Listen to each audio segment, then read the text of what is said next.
Welcome, everyone, to the Islanders Never Say Die podcast. I'm your host, TJ, and with me here, as always, is our NHL analyst and expert, the grumpy old man. They say there's no shame in his game because he's always the same. That's me. Grumpy, how are you doing this fine Wednesday evening? After two impressive Islander victories over the Florida Panthers as well as the Pittsburgh Penguins, Grumpy, how are you doing this Wednesday evening? Good. We're still in ninth place in the conference, but I think we've looked pretty good the last two games, particularly last night against Pittsburgh. I hazard to say that was our best game of the year. Even better than the Carolina game. I thought we were outstanding last night. Yeah, I thought it's the best game we've played all year. And before we start getting too much into the meat potatoes of this, for those of you who are new to the show, welcome. This is a twice-a-week Islanders podcast that takes place every Wednesday and Saturday at 8 p.m. Eastern Standard Time. That being said, we will not be going live this Saturday. We will be going live this Sunday, though. We'll be going live this Sunday, normal scheduled time. This Sunday, normal scheduled time.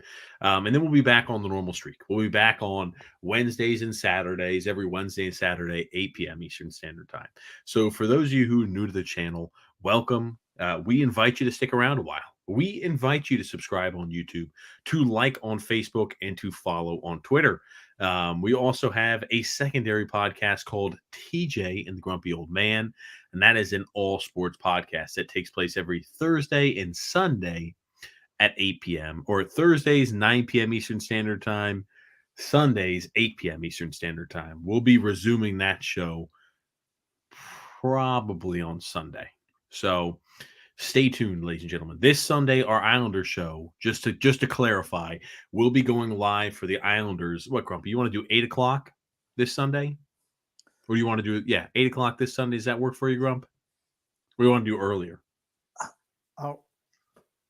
We can talk about that later. I thought we were going to do our regular Saturday Islanders, maybe abbreviated version, then Sunday, TJ and the Grumpy Old Man. I don't know. We will play it by ear. Here I am thinking Grumpy and I have communicated. In reality, we have not. But to prevent any boring listening here, I want to start jumping into a little bit of the action that we saw here. Since last time we talked, we beat the Florida Panthers, and I kind of want to have a chance to talk about that game. I thought we dominated the Panthers. I think the Panthers, Paul Maurice is done. Paul Maurice should have been fired yesterday. Should have been fired a week ago. Paul Maurice is not the right man for the job there in Florida. I know they have injuries. They've got issues. Paul Maurice is not the right guy there. They've got to move on. And the longer they take for that, the less and less of a chance they have to make the postseason, right? Because now they're quite a few points out. I'll tell you, I think it's a little bit of a tough uphill battle for them. I think that they're almost a non-entity. The way that they played and under a Paul Maurice coach team, I think the Florida Panthers have a 0% chance right now making the postseason. Well, they're about a point a game. So 34 points in 35 games. They've had quite a number of injuries as well, but I don't think they're that good a team. They certainly, last year they caught lightning in a bottle, started with Quinville early in the year. Brunette was just, he was just kind of holding the reins, didn't do anything special. But this year you seem taking a massive step back, and they just didn't look very good. Unlike early in the year when they played us, I thought they were pretty good.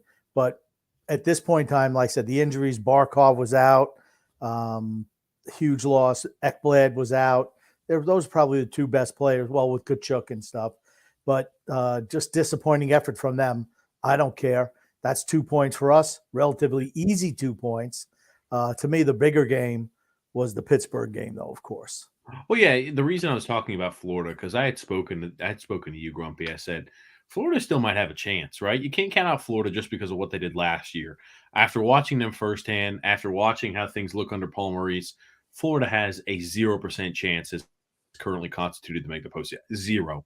I can confidently say they have a 0% chance of making the postseason if they continue with Paul Maurice as a head coach. Little early to say zero. Little early to say zero. Zip, Grump. Zip. Okay. I'm not saying they're going to make the playoffs. It's just a little early to say zero.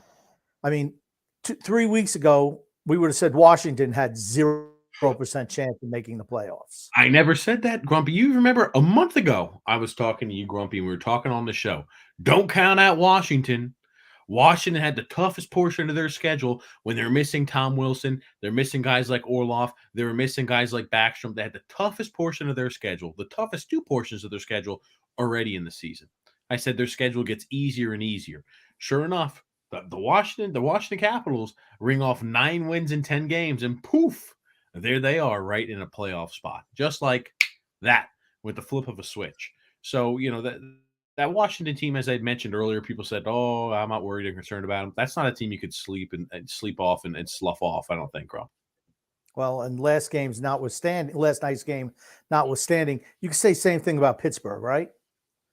I mean, I think they're only a point up on us, but they got 2 games in hand, and they've kind of righted the ship from earlier in the year when they were seriously struggling. And they once again had a number of injuries also. Tristan Jarry turned back to the Tristan Jarry that we know and love. By that, we mean miserable, letting goals left and right, not looking stellar in that. Right. I mean, like I said, but the one thing I noticed these last 2 games in particular, man, we've really come out and played extremely well in the second periods.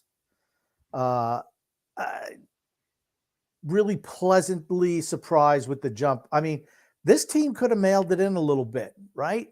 You never know. And we lost how many in a row, struggled away from home in that tough stretch. And then they come away, bam. All right. Tough loss to the Rangers. And then they come out and really handle Florida. But for me, the big one's Pittsburgh. Maybe Pittsburgh's had a little bit too much turkey on Sunday. I don't know. But once again, I'll take the 2 points.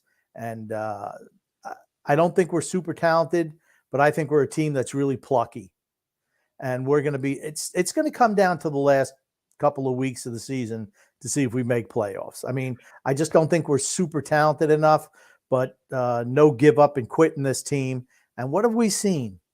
We've seen the team really pick up, have more energy since the younger guys have been forced into the lineup due to injuries. Yep. This is why it never makes sense to just have a whole bunch of old guys on your team. You need that fresh young blood, hungry blood. And that's what you're seeing with Atu Ratu, Parker Witherspoon, Hunter Fashing, even Simon Holmstrom, right? These guys are showing a little bit of jump. Now, Holmstrom's out, which is addition by subtraction, but you're seeing the older guys kind of pick up a little bit as well. Matt Barzal has been really good. He had 2 goals last night. Anders Lee had 2 goals. One was a typical garbage variety, but the first one, a minute into the game, would set the tone on, honestly, was a nice shot from him. So, when our big guys are starting to score, you're seeing Fashing, who wound up playing on the first line when Oliver Wahlstrom went out last night. I mean, they didn't miss a step. I don't know what that says when a guy who's a 4th liner can come in and just fit on the first line. Probably means that your talent level is not great. We've talked about that before. But he looked really, really good. So I don't think we could have played better. Noah Dobson, he set up Bailey for a goal who was wide open. What peripheral vision he had. You're just seeing that kid grow by leaps and bounds. Islanders looking really, really good the last couple of games. Well, really quickly, you'd mentioned, what does that mean, Grumpy, when we start to see that, hey, a 4th liner Fashing comes on the first line and they look like they don't skip a beat? Well, don't worry, Grumpy. Phil's Facts has broken it down for us. It means that Fashing is better than Oliver Wahlstrom. Of course, Grumpy. That's what we can conclude from this. The reason I bring that up is because Oliver Wahlstrom started to get some hate on social media. People starting to point the fingers at Oliver Wahlstrom.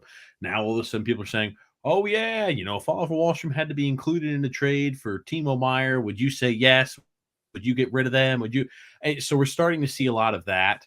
And it's funny, these are from the same people who were complaining probably earlier on this year. Matt Barzal has no goals. Now he's got 7 goals on the season, and they're singing a different tune, right? So I don't, to answer your question, what does that say about the first line when you can have a 4th liner step up? I think yesterday we were just firing on all cylinders. It's a game that we look dominant from puck drop to freaking end of the game. And there's going to be some games like that. There are some games where we look miserable. That's just how it is. Sometimes you get the bear, sometimes you get the bull. And yesterday we looked extremely impressive. I thought we played a complete game. You mentioned maybe the most impressive game and impressive win we've seen so far this year. I'd agree with you. And what can we deduce from that? A team who gets a little extra rest, an older team gets a little extra rest, a little bit more of a break, comes out there and dominates a team that maybe they're caught, reading their clippings a bit. But I mean, they gave it to Pittsburgh yesterday. So I thought it was an impressive win. We had talked about that 9-game stretch. We've got a 9-game stretch. We needed to come away with points, and it's a tough portion of our schedule, Grumpy. And we had kind of talked a little bit about what we needed to do, Grumpy. Now, when we had gone through that 9-game stretch, what did you want? Remind us, Grumpy, what did you want the Islanders' record to be at that time period? I don't think I said what I wanted. How many points did we wind up getting out of those 9? I'm adding it up right now, Grumpy. Okay, so we'll do that. I said, we could have gone 2-7. We could go 5-4, 4-4-1, maybe. I guess, playing 500 against that stretch is probably what we were hoping for, which would have been 9 points. I think we picked up more than that, or right at that amount. We have Columbus tomorrow night. 4-3-2. Okay, so you got 10 points out of a possible 18. That's okay. We lost a couple of spots in the standings because other teams are really hot. But, for a difficult stretch like that, I think we did pretty admirably. That's what I said. I said when we had looked at it, I said I'd even be content with over a stretch like that, a 3-3-3 record. I still would have been happy. I mean, we came away with a better than expected record over that time period. Great. But here's the unfortunate thing. We have a very, very tough remaining schedule when you look at it. We got one of the top 5 hardest remaining strengths of schedules in the NHL. When you look at teams like the Washington Capitals, they have the easiest remaining schedule in the Metropolitan Division. They're only going to get healthy throughout the season. So don't think, this is just a phase. They're just on a hot streak. They're going to simmer off. I don't think we could say that immediately and justify that with the Washington Capitals. When we're looking here at the Pittsburgh Penguins, that's a team that I feel confident they're making a postseason. Same with the Rangers. Same with the Hurricanes. I mean, so what are we realistically looking at? We're going to be in a spot where we're looking at the Islanders and the Devils possibly fighting it out for that last playoff spot is what we may be looking at. Assuming nobody from the Atlantic picks up their play, assuming the Sabres don't hit stride, assuming the Red Wings don't hit stride, and assuming the Florida Panthers don't fire Paul Maurice. Okay, right now it looks like maybe going to have 5 teams from the Metro Division making the playoffs, right? Carolina, I'm just going to go through the last, because we say, hey, how have the Islanders looked? Okay, we did really well in this little tough stretch. We got 10 points out of 18. In our last 10 games, we're 4-4-2, right? It's like, okay. Well, we're treading water, which is good. But then you look at the other teams in the division. Carolina, 9-0-1. Washington, 9-1. Pittsburgh, 7-2-1. The Rangers, 8-2. And the Devils, 3-6-1. I mean, the Devils had 7 points and we had 10. So we picked up 3 points on the Devils. They're still 4 points ahead with 2 games in hand. I think they're on the way down, though. I think it will come between us and the Devils. I think you've seen Washington is just going to go get better as the season progresses when they get Backstrom back, when they get Wilson back. They've had solid goaltending in Dubnyk. The Rangers have certainly turned it around. And like I said, last night notwithstanding, Pittsburgh's been really good, and Carolina is just Carolina. So, like I said, the good news for us and for Devils fans. Real quick. You said Dubnyk. Do you mean Darcy Kemper for goal? Yeah, I'm sorry. Yes, Darcy Kemper. My bad. The good news for us, like I said, is you have the top 3 teams in the Atlantic Division, Boston, Toronto, and Tampa Bay. They're all going to qualify. And then you have teams, like Detroit. Do you expect Detroit to hang in there all year? I certainly don't. Buffalo, no. I mean, they can score, but I'm still not sold on their goaltending. Real quick, just look at the goal differential for Buffalo. +18 for a team that, is when you look at it, right, they're a 500 club. I know people try not to do this, but every time an overtime loss is a loss, is a loss, is a loss. They've got 16 wins this year, 16 losses when it comes down to it. They're a 500 ball club. They're a 500 hockey squad. And you're at a spot where, they have an 18 plus on goal differential. So that's something to keep an eye on. And once again, they have 4 games in hand on us. So, I mean, if they would go on a winning streak, they could be right there at 42 points. Not probable, not likely, but there are teams that have games in hand on us. That's a big one right there, right? I mean, the same thing with the Devils and Pittsburgh. Pittsburgh's got 2 games in hand, as well as the Devils, and the Hurricanes have a game in hand. I think it's going to come down to us and the Devils. Can the Devils right the ship before it's all over for them? I don't know.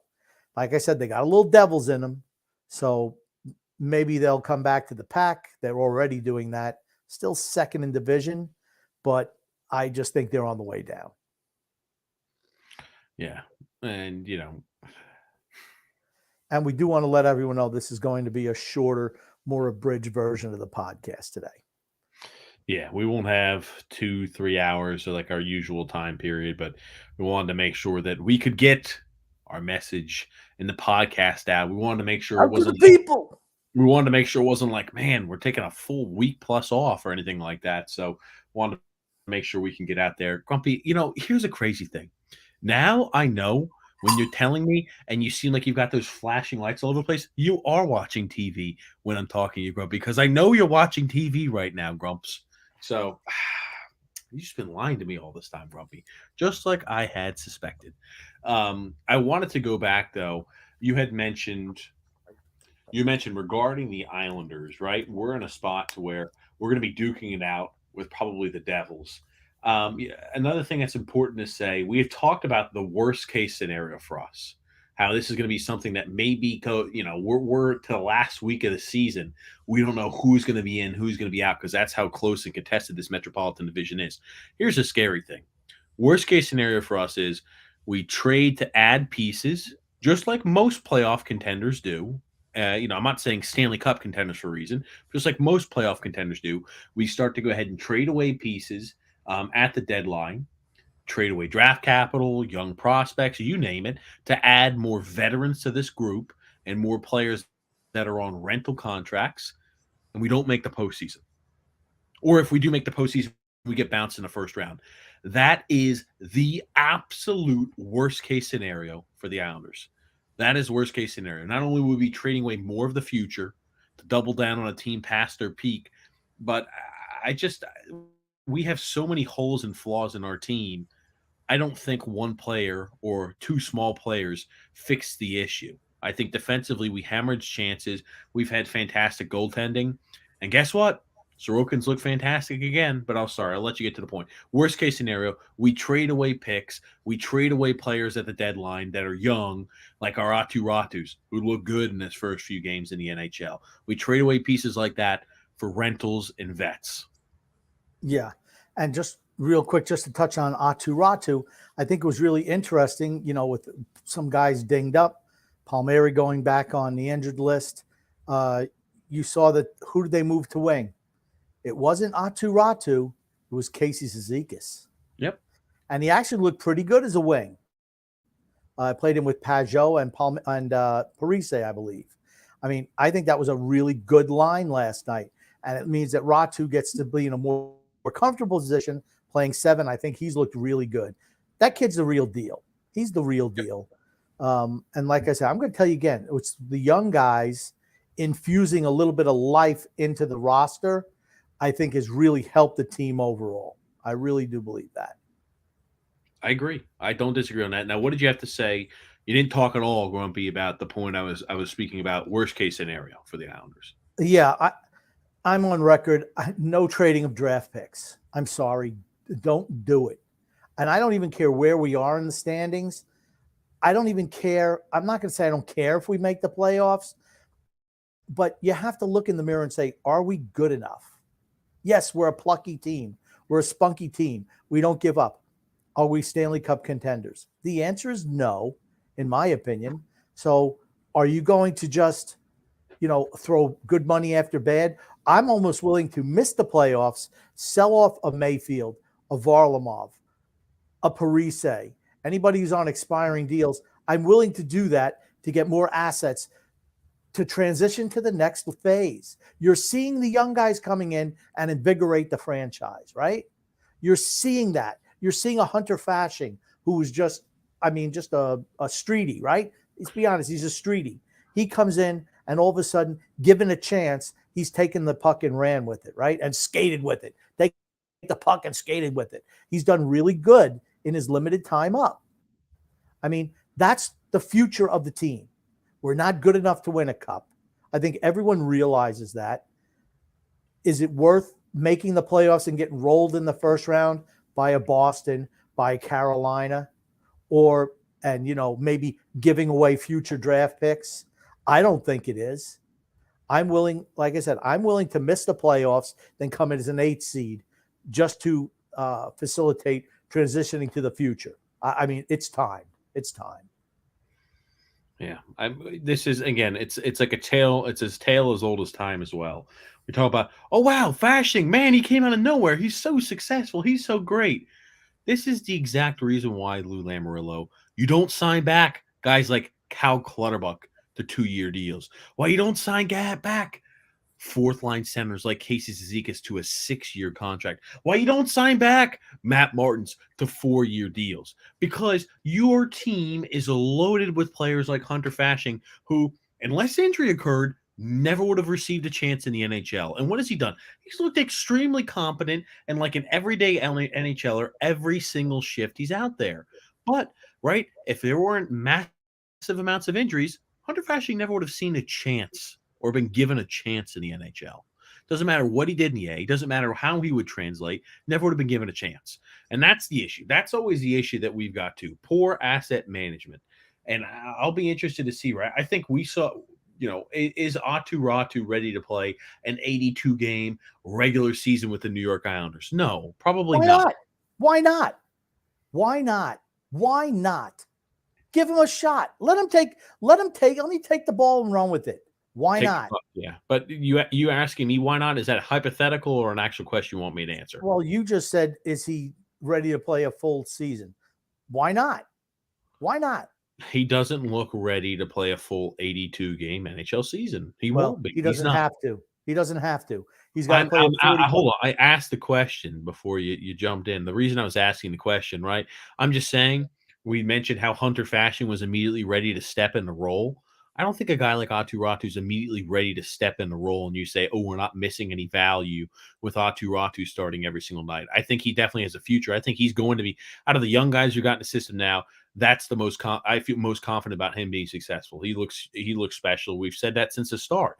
He's the really, truly talented prospect that we've got. Okay, but you're seeing younger players, when giving a legitimate chance, are shining. That's why I'm saying you have to be willing, and Lou Lamoriello has not been willing to do it. You have to be willing to part ways with guys in their 30s. There are no superstars in their 30s on this team. You got Matt Barzal, you got Noah Dobson, you got Ilya Sorokin. Those are the stars on this team. Everybody else on the whole roster is imminently replaceable. Every other player, period. As well as Brock Nelson has played. For the right price, I'd move him. I'm not saying we're going to, or we should be actively looking to move him, because he's been really good. But what I'm saying is, he's not a star in this league. He's an auxiliary piece. Pelech, Pulak. If you gave me the right price for them, I'd move them as well. I'm not saying we're going to, or we should at this point. All I'm saying is, when I'm looking at, it's not like you have Minnesota's got Kaprizov, right? That kid's a star. He's not somebody you should consider moving, right? But if you had an older player, Sidney Crosby, he's not movable. Why? Because he's still really, really good, super good player, even at advanced age. We don't have anybody like that on this team. Not one guy.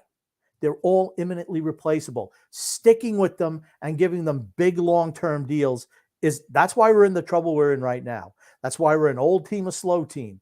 Thank goodness we're incorporating some of the young guys. And I'm going to tell you what, Casper Holmstrom has looked okay, particularly when he got hurt. The line has been much better since he went out. With that said, I mean, he did score a goal against Florida, and he looks like he's trying to fit in a little bit. I mean, but He scored Roxon against Florida. Yeah, I believe he wasn't it Florida he was hurt against? I think it was Florida. So Florida's one he got hurt in. Yeah, maybe. I don't know. I mean, like I said, is he any great shakes? No, but he's a younger guy and he's playing better than when he first came up. That's for certain. He's given a legitimate shot.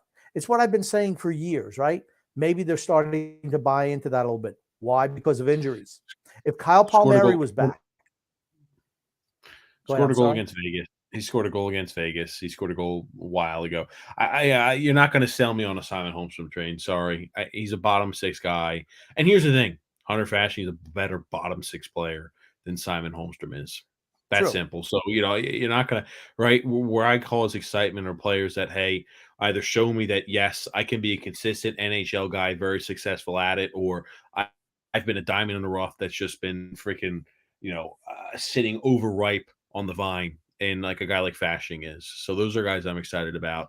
I'm not excited about the first round pick, Simon Holmstrom, maybe looking like he could be a bottom 6 guy. That doesn't get me excited. Sorry. But I'm sorry, continue.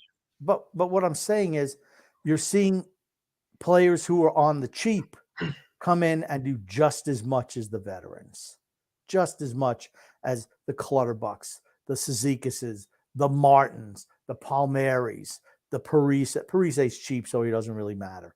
But I mean, you're just seeing improved play from those younger players, which I think has really invigorated the team the last couple of games. The big issue is when everybody gets back healthy, what are you going to do? Are you going to go back to the old guys again, or are you going to ride the horse that brung you? I mean, that's my whole thing. If I see a Fashing playing as well as he's been playing over the last number of games, there's no way I'm taking him out of the lineup. If it means Kyle Palmieri, you sit, or Josh Bailey, you sit, that's just the way it is. Best players play. I've said, how many times have I said it on this show? How many times? Best players play. I don't care about the name on the front. It's the logo. I'm sorry, the name on the back. It's the logo on the front. Have you been watching Miracle on Ice or something, Grumpy, recently? Yeah. No, but it's the truth. Is that what you're watching on TV right now, Miracle on Ice? What I'm saying is when a coach is making a lineup, he shouldn't look at the name on the back of the sweater. He should look at, okay, who's doing the job out on the big white ice surface. That's number one. I don't care if Josh Bailey's been here 15 years. I don't care if Kyle Palmieri, looked good in New Jersey a couple of years ago. I don't care that we gave them big extensions. If they're not producing, they sit. Because you know what that does? It makes them up their game to get back on the ice. Yeah. I mean, think about Parker Witherspoon. He's proven serviceable the last couple of games. Is he the greatest defenseman of all time? No, he is not. It is worth saying this. Do not extrapolate that these guys have looked fantastic just because we looked good. We look good just because of 2 freaking games, Grump. Don't try to go ahead and grab. Here's the thing. Florida blows. Florida's awful. Florida's miserable. Florida under Paul Maurice. Paul Maurice should be shot to the freaking sun, never to coach again. Quit in Winnipeg. Might as well be quitting on the team now. Miserable, right? 5-1 win, impressive. 5-1 over Pittsburgh, fantastic. We dominated them over and over and again. All I'm saying is this. We can't say, well, great. We looked at 2 games where we played really well, and we could say that's how those guys are going to be playing for the rest of the time, right? Oh, yeah, Parker Witherspoon's looking great. We played really 2 great games of complete team effort. Okay. The thing I'm mentioning here is, do you see the same complete game effort night in, night out? No, you're not going to see that night in, night out. There are going to be times where they're going to be isolated. There's going to be times when they're going to get exposed. That's my point by this, Grump. I understand. But what I'm saying, what you've seen from Parker Witherspoon the last 2 games is he's a serviceable defenseman. That's all. He's serviceable. I don't go that far either. The last 2 games, a miserable Florida team and a Pittsburgh team that we dominated from start to finish. Offensively, defensively, we dominated them, playing tic-tac-toe in the pregame. We dominated them every which way we could. So you've got to hold off on the Parker Witherspoon. You've got to hold off on some of that stuff. All I said was he's been serviceable. I didn't say he's taking the place of Adam Pelech. You said he's shown he can be serviceable. I don't think 2 games could say, well, I've seen 2 games.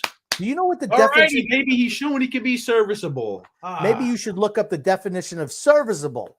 I know what the definition of serviceable is. You're not going to see me jump into 2 games and say this guy's a serviceable player. He could look like garbage the next 5, and then you're singing a different tune, right? Well, hold on. You were the same guy last episode. I got a bone to pick with you. We're not missing Adam Pelech that much. Robin Salo and Adam Pelech's not a big drop-off. You were singing that same nonsense tune, not even just 3 last podcast, Grump.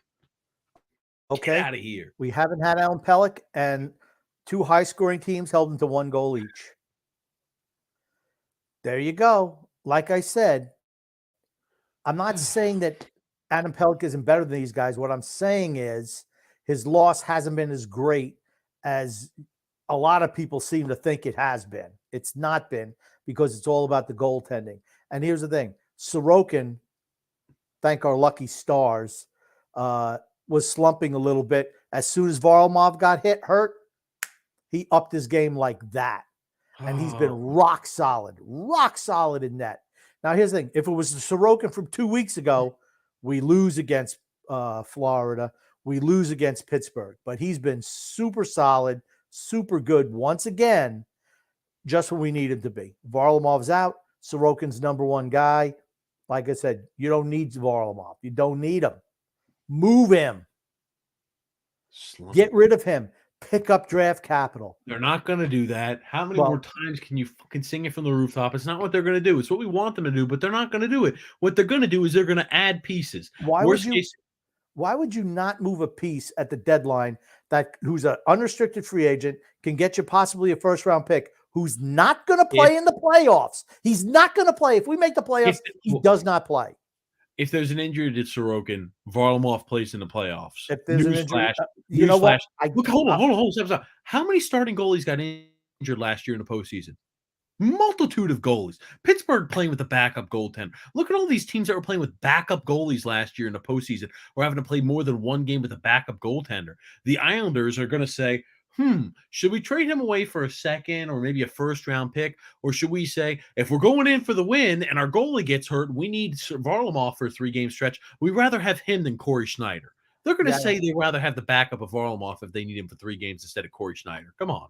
Okay, I don't care if Sorokin goes out, we're out that round anyway. Like I said, I'm willing to bank on the health of Sorokin, period. That's what I'm willing to do. As a general manager, Lamoriello needs to be looking at not just now, he needs to be looking at down the line.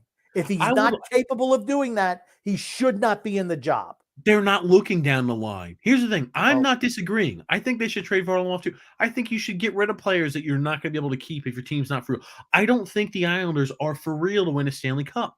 I think maybe we can make the postseason. That's about where it freaking ends for us.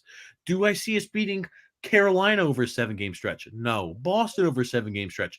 No. We were both dominated by those 2 teams, top-tier teams when we recently played them. Can we maybe beat them one night? Sure. 7, in a series of 7? Absolutely not. And I will mention this Carolina. We're never getting out of the division for people asking, no, I'm not. I have not put a green screen up behind the bookcase. I'm still in Grumpy's house.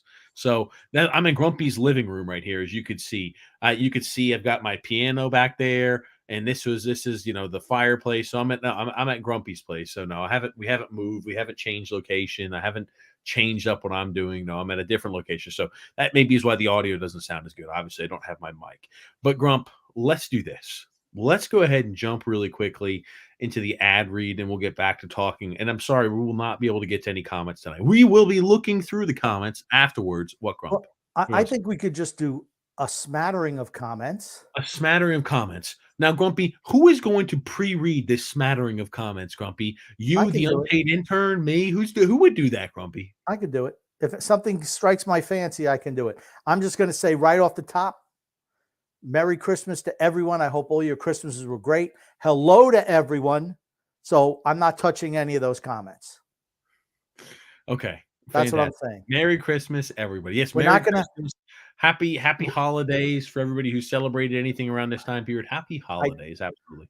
I do want to give a shout out to our fantastic friends at Isles Misery Rated R. I do want to give a shout out to them. We're not going to have any fire TJ comments today. We're not going to have any Baldy jerk TJ comments. Those we're going to just skip over. None of those today. So it's just going to be ones that I will be the one to scroll through the comments. Good. Glad that you'll be the one to scroll through, Grumpy. It's almost like we wish you would have the ability to pop them up on screen, but you don't. So glad, Grumpy. If there's any way, do we want to switch really quickly locations? You can come into the living room and I'll go downstairs on the magic couch. Is that what you want? No. Well, let me do this. Let me go ahead and get to the ad read, and we'll jump back here with you guys. Today's podcast is brought to you by DraftKings. Hockey fans, light the lamp this winter with DraftKings Sportsbook, an official sports betting partner of the NHL. New customers can bet just $5 pregame money line on any NHL team to win their game. They get $150 in free bets if they do. And if that wasn't enough excitement, you can turn small bets into even bigger payouts with same-game parlays. Combine multiple bets like which team will win, how many goals will be scored, and more for your shot at an even bigger payout. Download the DraftKings Sportsbook app now and use the promo code THPN and bet $5 on any NHL team to win their game and get $150 in free bets if they do. Only at DraftKings Sportsbook with promo code THPN. Minimum age and eligibility restrictions apply. See the show notes in the description for additional details. Great job, TJ. Fantastic, Edward. Once again, I want to apologize to everyone who sent in a comment. We're not going to get to every comment today. I hope you all understand. We're still kind of celebrating the holidays here, but we wanted to come out and do something. Son X will be coming over soon with Dog Z. So he's bringing that mutt over here again. So we want to spend some time with him. So I just hope everyone understands. Not that we don't love you. We love everyone who listens. We do. And we wanted to make sure we could get out there to provide. We were contemplating today, like, do we even go on? But I'm like, we gotta get on. We beat the living shit out of the Pittsburgh. We beat the Pittsburgh Penguins 5-1. We beat the Florida Panthers 5-1. My God, we cleaned up against what we would say at the beginning of the year were two really tough opponents. The Florida Panthers, I think they're headed to the cellar, and then the Pittsburgh Penguins. I mean, they're a tough opponent. Best game I think we've played all season long. I like certain things about what we've done. I like the effort level. You're right. A plucky team, Grumpy. I like that. The Islanders are a plucky team. Gutty, plucky, one guy who's a star in the forward group, one guy who's a star in defense, and one guy who's a superstar in net. We have some good young players coming up. I like the future. Get rid of the flotsam, get rid of the old guys, play the young guys. Okay. Frank says, best game of the year last night. 100% agree. Frank says, it's going to suck when these kids go back down because they've lit a spark for the team. They looked quick last night. Absolutely. That's my point. We looked like we had more pace. Younger legs, right? Okay, now here's one. This is the only one we're going to be mentioning. The only one we're going to be mentioning. We were supposed to come on around 7 o'clock or 10 after 7. It was 10 minutes to 8. Because it's TJ. It's just TJ. It just is what it is. I had to call him upstairs. I'm like, hey, are we going to get this thing going or what? Okay, here's the thing, Grumpy. All right, that's enough. Stop. Hold on, stop. When you've got the grand piano in the background like me, Grumpy, sometimes I get on there and I got to play a tune or so, okay? So we have to put a rope up so we don't let TJ go back there because he'd just break it. Oh, yeah. Oh, I tell you. I know we were early. I was happy about it. Yes, obviously a Merry Christmas, Happy Hanukkah, Happy Holidays, and a New Year. Because I assume the next time we're going to go live is actually on New Year's Day. Bring in the New Year with an Islander podcast. We'll talk about it either Saturday or Sunday. That's Sunday. Yeah, That's Sunday. Grump, it's just my vacation. I'm not trying to be on a show, 4 nights a week on vacation. What can I say? Well, no, this is the first night you've been on. Yeah, I know. I'm fully aware. Andrew L said, when this lineup becomes fully healthy, Palmieri should sit. Ratu looks like he's good enough to take a spot. Fashing has been a dog, and Weatherspoon has been very solid. So Aho out when Pelech is in.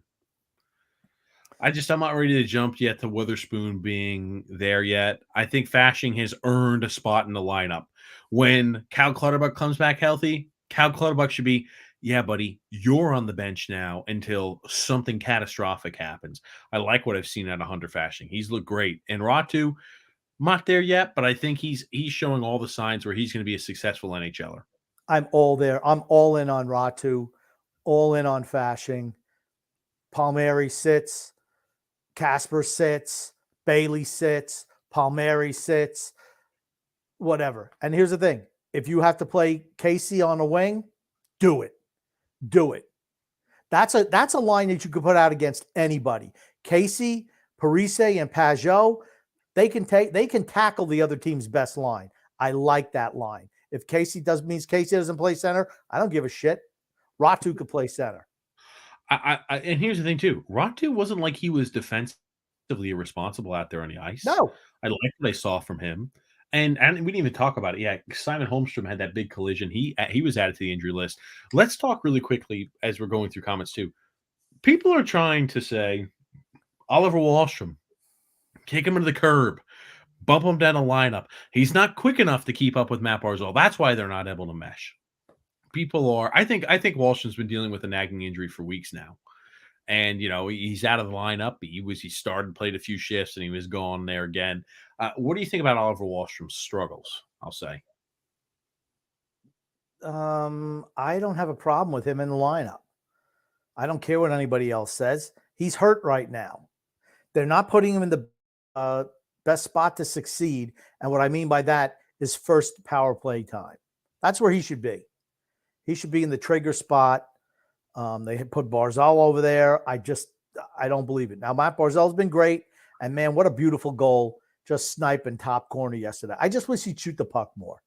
Now, he has been this year. He's been a little bit snake bit.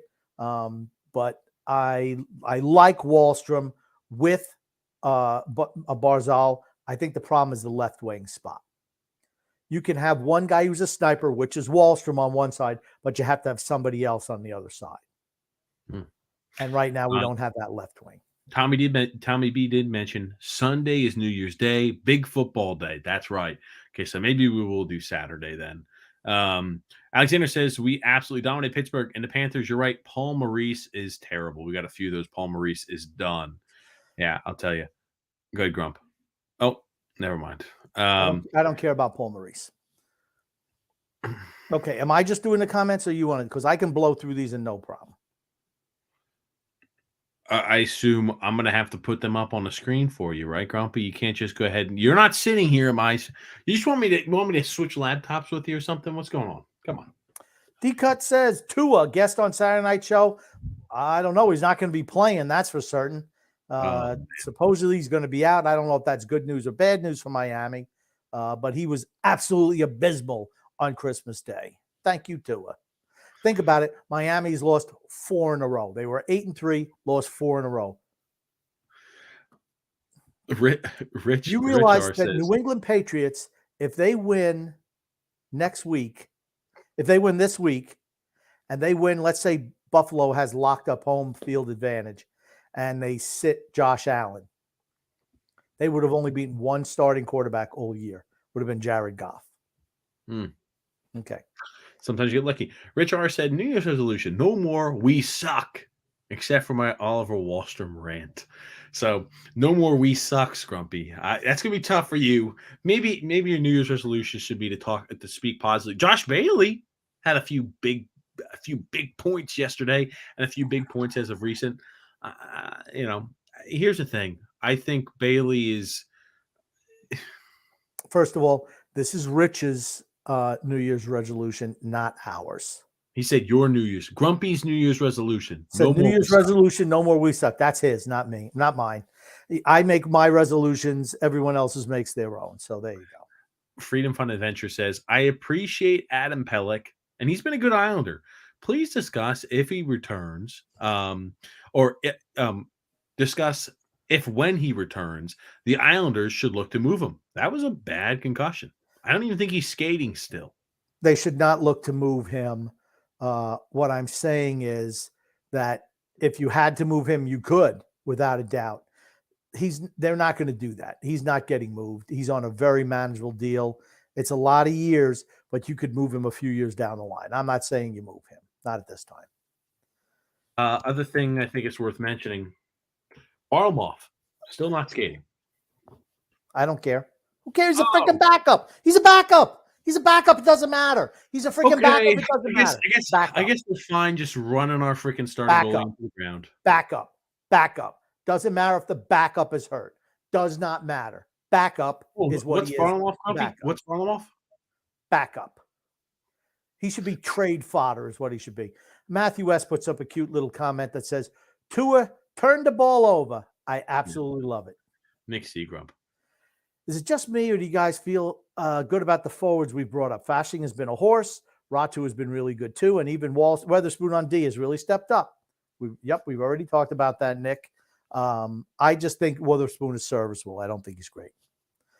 Tony Chi says, hey, early for us, but late because I bet he's in a different time zone. That's exactly true. He is in a different time zone. Okay. Michael O'Donnell, Grumpy. It's so disturbing to think that Fasching and Ratu will be sent down to Bridgeport as soon as the vets become healthy. Leave Fasching and Ratu in the lineup. Leave Casey on the right wing with Parise and Pajot. It looks like a great line. Let Bailey, Clutterbuck, and Palmieri fight it out for the open spots in the lineup. Wake up blue. Absolutely. If you find something that works, you do not change it up. Will that be the case? Doubtful. That's what they should do. I don't understand how everyone's just assuming that Holmstrom is like a cemented member of this freaking lineup when he's healthy. He's not been as good as the other, is certainly not as good as Ratu in his couple of games up, or Fasching. Just hasn't been. Sorry, Casper. Maybe he has a knee injury that'll keep him out a year or so. Oh, stop, Grumpy. Obviously, I don't think it was too severe. Hopefully not too severe. Tiny B says, luckily Columbus comes in hit with COVID tomorrow. Okay, so they must have a lot of players out with COVID. I could care less. I don't care. Hey, here's the thing, Grump. Here's the thing. I'm going to pop up on screen when I want to pop up. If you want to roll with it, great. Then if you don't want to read comments, then great too. Here's the thing. It's not that they have COVID. Talking about Columbus, who is our opponent tomorrow, being hit with COVID. And they were in Buffalo. Buffalo, they were snowed out in Buffalo. It wasn't COVID. It wasn't COVID. They were snowed out in Buffalo. That was the issue. So they don't have COVID cases right now. Is that what you're saying? Not that I heard. I haven't seen anything. Okay, I'll pull it up for you. Okay. How about that? Alrighty, they got players out. That's the point. We want to get through these today. I want to get through these fast today. Why don't you just let me blast through? Oh, yeah. Just go ahead and read what you want so nobody can see what you're putting up there on screen. You see how dumb that sounds, Grumpy? You see how stupid that sounds? I don't get it. D-Cut says Fasching is less than Wahlstrom. Not right now. No, Fasching is more than Wahlstrom. That's why we pop it up on screen so you can actually read what it says. Well, no, let me just earlier he had Fasching was less than Wahlstrom. That's what he said. Earlier comment. Okay, you know what? I'm just going to go back to doing it. You just stay along for the ride, Grumpy. My gosh, please stop. We're moving through. We're moving through at a fine pace. What can I say, Grumpy? Oh, Jesus Christ. CJ Grumpy has a comment for you. Wouldn't be a show without CJ. Red Lupin Ranger. Red Lupin Power Ranger. Imagine Timo Meyer and Bo Horvat mixed with all the possible players on the ice. 5-on-5, 4-on-5 power play. Barzal, Nelson, Ratu, Pajot, Lee, Martin, Fasching, Casey. Who the hell's number 3? Who's number 3? Isn't that that's Pellick, right? Yes, Pellick. Pulak, Dobson, and 24. Who's 24? Mayfield. That's right. That's right. Well, is your brain gone to mush? I already have Mayfield moved off the roster. Oh my God.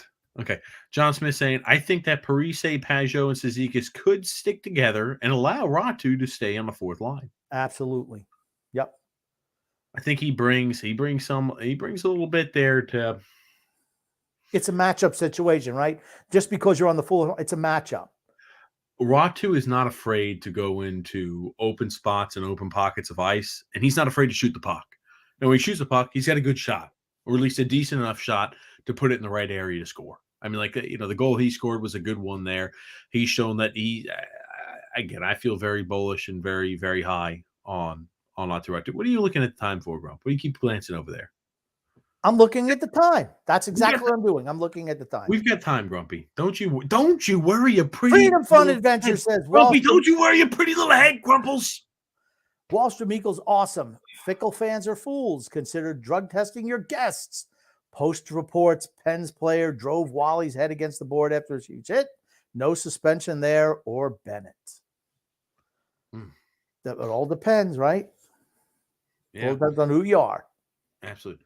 Pony Boy Curtis says, still in that program. Got to watch last night's game, though. Great game last night. He said, God's in my life. Getting better. Great to hear, Pony Boy Hope Curtis. you're doing better. Hope you're doing better, Pony Boy. We're rooting for you. We're rooting for you. Absolutely. And the entire community and the listenership and the viewership of the channel is absolutely. Delaney Rosencrantz, Grump. Went to the Islanders-Rangers game, and the Islanders-Panthers. Ranger fans surprisingly weren't as crazy as I expected, but it was awesome to be at Ratu's first game at UBS. It was so loud when he scored that goal. Here's the thing, Delaney, they're not going to pick on you. You're too cute to pick on. I'm going to tell you right now. There it is. Very true. You will get a free pass. Tony G says, TJ, can you play some chopsticks for us on that beautiful grand piano? No, he cannot. John Smith saying the power play is god awful. Worth us talking about you. Power play, what are we 0 for 22 on the power play right now? I don't know what it is, but we're really struggling. What was last night? I can't remember what it was before last night. I think it was 0 for 22. I'll get it pulled up here.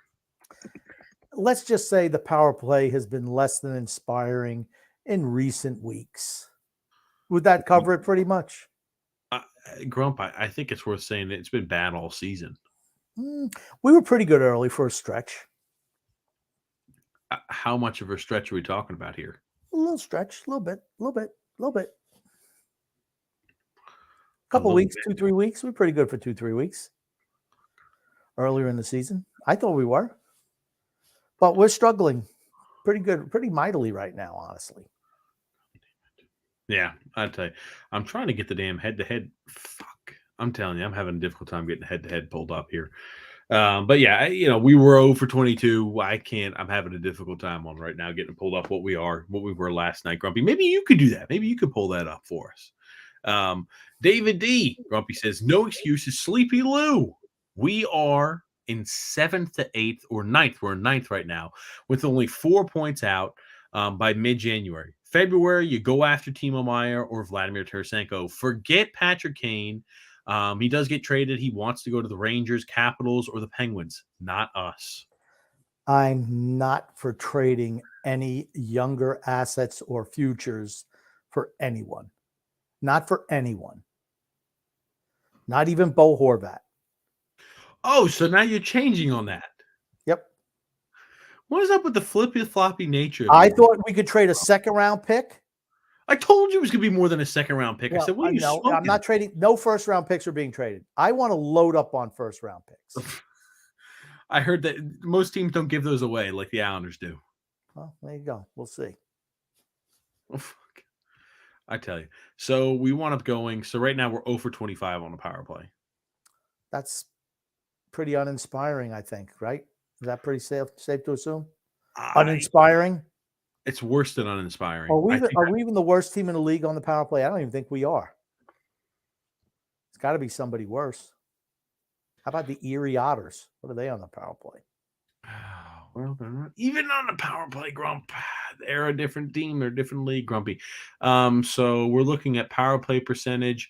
Islanders are down there. Not good. The only teams worse than us power play. Right now, we're scoring 18.35% of power play opportunities. Only teams worse than us are the Montreal Canadiens, the Philadelphia Flyers, the Columbus Blue Jackets, Nashville Predators, Anaheim Ducks, and surprisingly, the Carolina Hurricanes. 3 teams in our division, no less. So there you go. That's good news for us. If they can't score on the power play, hey. Okay. We've got to preface that. When you say 3 teams in our division, 2 of those are some of the worst teams in the NHL that have no chance of making the postseason. The only team that's down really low on this list with us in our division that has a chance to make the postseason is your Carolina Hurricanes, and they're guaranteed lock to probably win the division, if not make the postseason. They're really good at 5-on-5. Really good. Yeah, fantastic. A team that, as they get healthier, will perform better and better. Absolutely, Grumpy. I think their power play will improve once Max Pacioretty gets there in January. Got a comment here from CJ Grump. I think we can afford to give draft picks. No. Any prospect not named Ratu, maybe DeFore. Plus, we could possibly move Wallstrom, Salo, Bavillier, and a few others. Why on God's green earth do you want to move players who could be part of the solution going forward? No. No, no, no, no, no, CJ. No more Red Lupin. You're just back to Power Ranger status. No, no, no, no, no. We are not moving young players. No draft picks, no futures. No. I'm just shocked you flip-flopped on Bo Horvat. I'm still so shocked about that. You doubled down on it just about 2 Not weeks first ago. round pick. I never said first round pick. And I said I didn't want to give up Ratu either. Okay. I said Bavillier, yes. Second round pick, okay. Another comment there for you, Grump. Nick Canetta says, if we play structured in front of Sorokin like we did the last 2 games, I feel like we can really go on a point streak. I don't even think – well, actually, yesterday I thought we were really good. Not against – no, that wasn't necessarily the case against Florida. They were just really overmatched talent-wise, I thought. But we did a great job against Pittsburgh. Can we do that long-term? I don't know. I want to get your thoughts on this by Mark A. Says, I think the Islanders are better than Washington, the Rangers, the Devils, and Pittsburgh. Ooh. I think many of those teams are close. I mean, like, where do you think the Islanders lay? I know this is about, we're almost at the halfway point of the season. Where do you think things transpire later on in the season? I think it's us and the Devils for the final playoff spot. That's what I think comes down to. Do you think other teams are close to us is more my question. Because right now the Penguins are beating the Red Wings 4-0.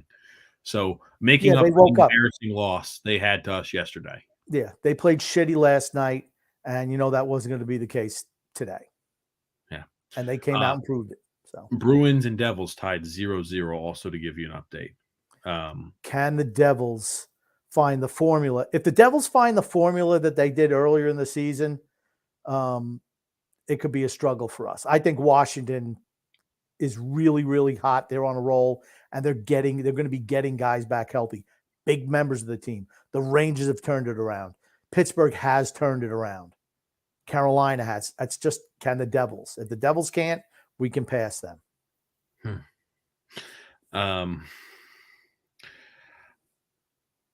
I don't think the Devils are going to fall as much as we're making out to be. Could I see them being a team maybe we're competing with, or maybe I think they're going to fall a bit. How much more do they fall?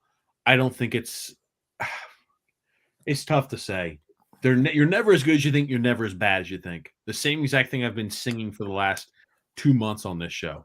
Islanders are never as good as you thought they were when things were going so great. Never as bad as when things are going bad. Same thing with the Devils. It's that simple. Shay Grumpy has a comment for you. Do you think that the young players getting called up and playing well gives the veterans an extra boost to play well so they don't get scratched when guys are healthy? It should. Under Barry Trotz, it would not, because they knew that once they were healthy, they were going back in the lineup. This is a big test for Lane Lambert, in my opinion, because if he comes and says, you know what? Yeah, I know you're healthy, Kyle Palmieri, but you know what? This Fashion kid, this Ratu kid, they're lighting it up. Right now, I'm riding the hot hand. If I was a coach, that's what I would do. If they cool off, okay, you insert Palmieri back in. It's a good problem to have. It's a good problem to have when there's competition for spots. It really is. I agree with that. Trust me, I do. And CJ also said, I don't care about draft picks. Trade them if we can get Timo Meier and Bo Horvat.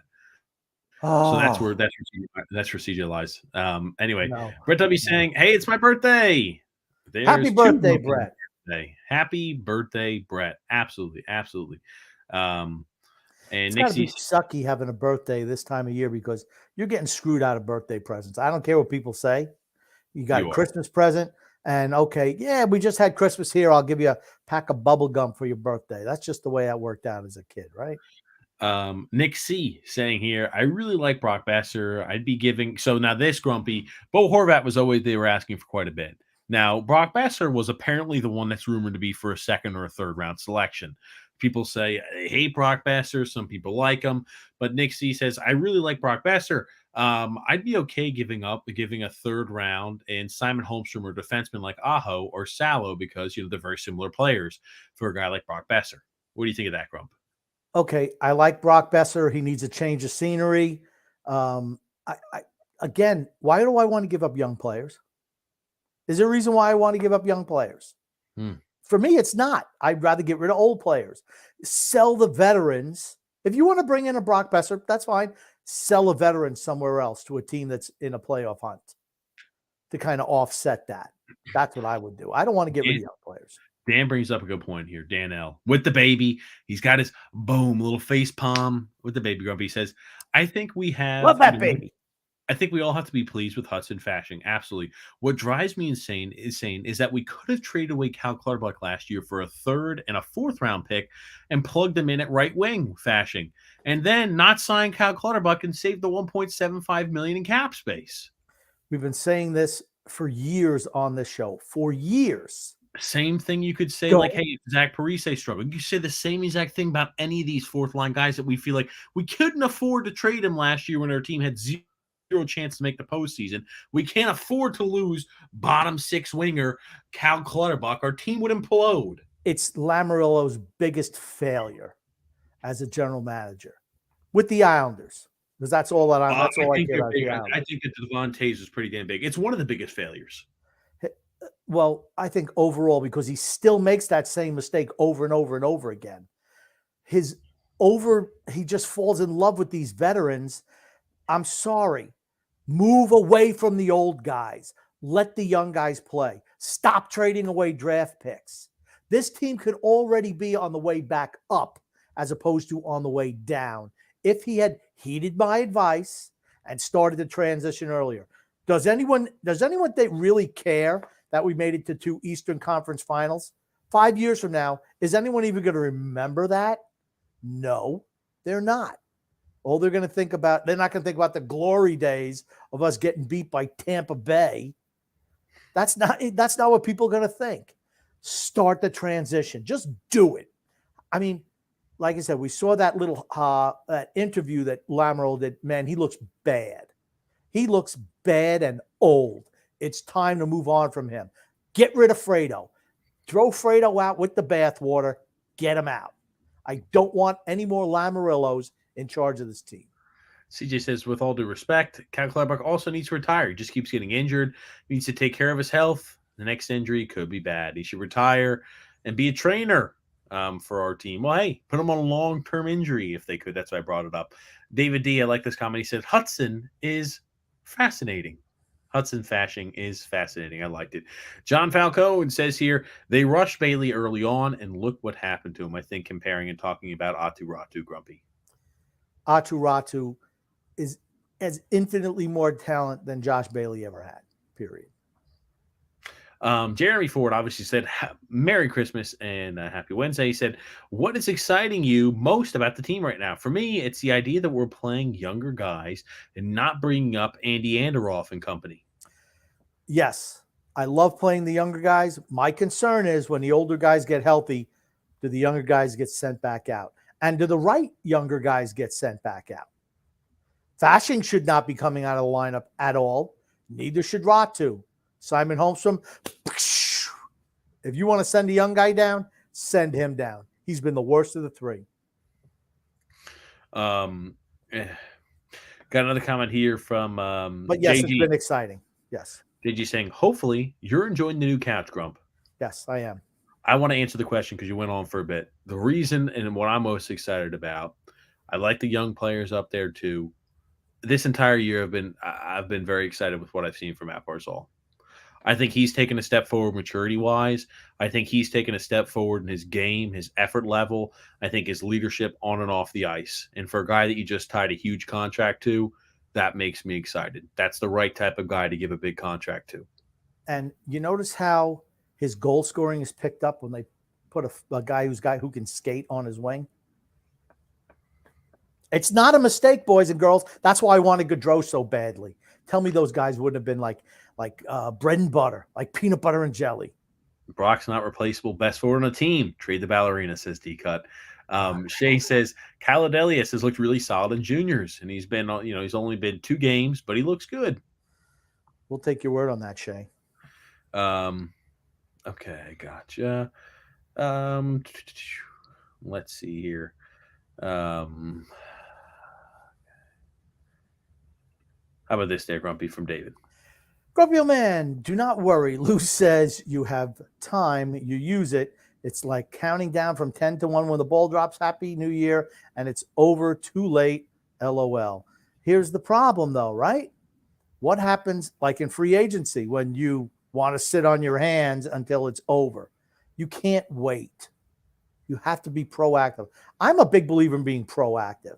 I want to make sure I'm not the last guy with a ticket at the end of the night. I want to move my guys as early as possible, get the most I can. Matthew S. says, Palmieri frustrates me. Either he can't stay healthy or he's inconsistent. He sucks. He's an F-. There you go. Freedom Fund Adventure, Grumpy.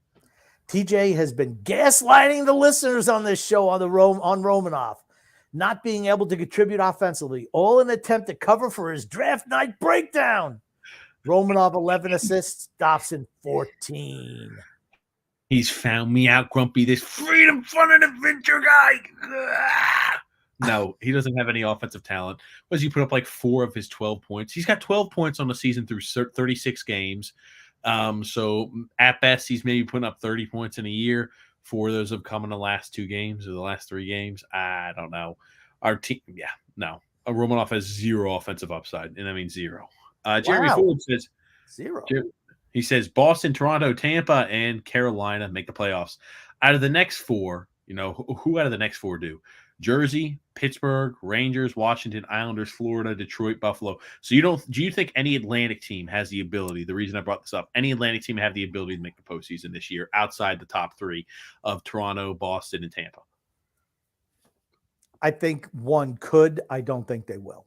I think it's going to be Pittsburgh, Rangers, Washington, guaranteed, and then it's going to be us and the Devils for the last spot for the right to get eliminated by Boston. John Smith says Holmstrom had like 8 shots in 14 games. Need more from him. Looking like a Josh Bailey 2.0. I don't make that shit up. I'll tell you. And Nixie, Grumpy. Ishakov, sorry. DeFore, Bolduc have been doing pretty well in the A, definitely. Something to be excited about. Those 3, including Ratu, should be untouchable right now. I'm not saying they're untouchable, but I want to see if they can be part of the solution. Last year was just a lost year. I mean, talent-wise, they just rode the old guys when it was so obvious we weren't making the playoffs. We should have found out if these young guys could play. DeFore, no, he was still in juniors. Ishakov could have been somebody we could have put out there, right? And Bolduc, but he was hurt most of the year. Okay, maybe I'm wrong. There weren't options, but certainly Kiefer Bellows and, Simon Holmstrom, certainly. Just a lot of the young guys we could have played up. Yeah, those guys not available last year, neither of those players, but that's fine. Freedom Fund Adventure says, if you don't believe me, pull up the Islanders' stats by total points. It's an eye-opener. The Islanders can't claim to be serious about winning with Josh Bailey on the first line. Power play and roster. Fashing is a placeholder. I don't disagree, but he might be a placeholder, but he's doing the job right now, so you ride him till the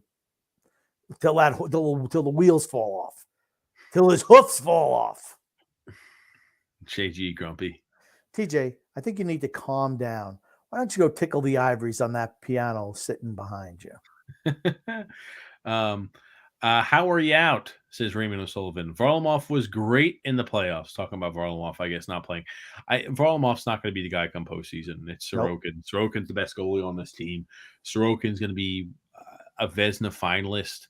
I was singing from the top of the rooftop, hey, guy's going to probably win the Vezina. I think he's going to be top 3. I think he's going to be a finalist.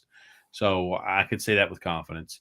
BK Italian Kid saying here, good evening, guys. I listen to you guys during my day of work on Thursdays. Question, what did you guys think of Barzal's comment about Bailey last night? Bales is a beast. He's a leader, that Barzal. He should be the captain. What do you think about that comment? Let me ask you. Bailey has historically played well against Pittsburgh. I mean, He even has played well. Even Butch last night said, yeah, this is Bailey's best game in a long time.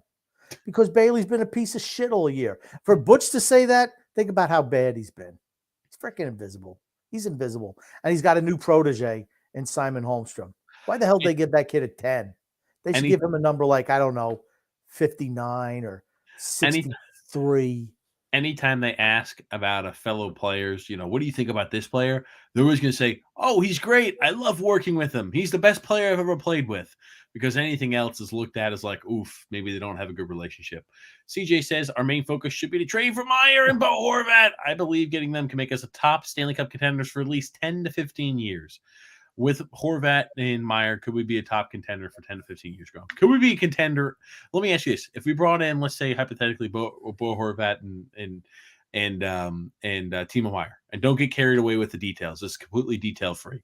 Could we be a contender then? Okay, that's all. For 10 to 15 years now. He'll be retired long before that. We're having a quick podcast. I'm just on the road. That's why we're having a podcast. Let's see here.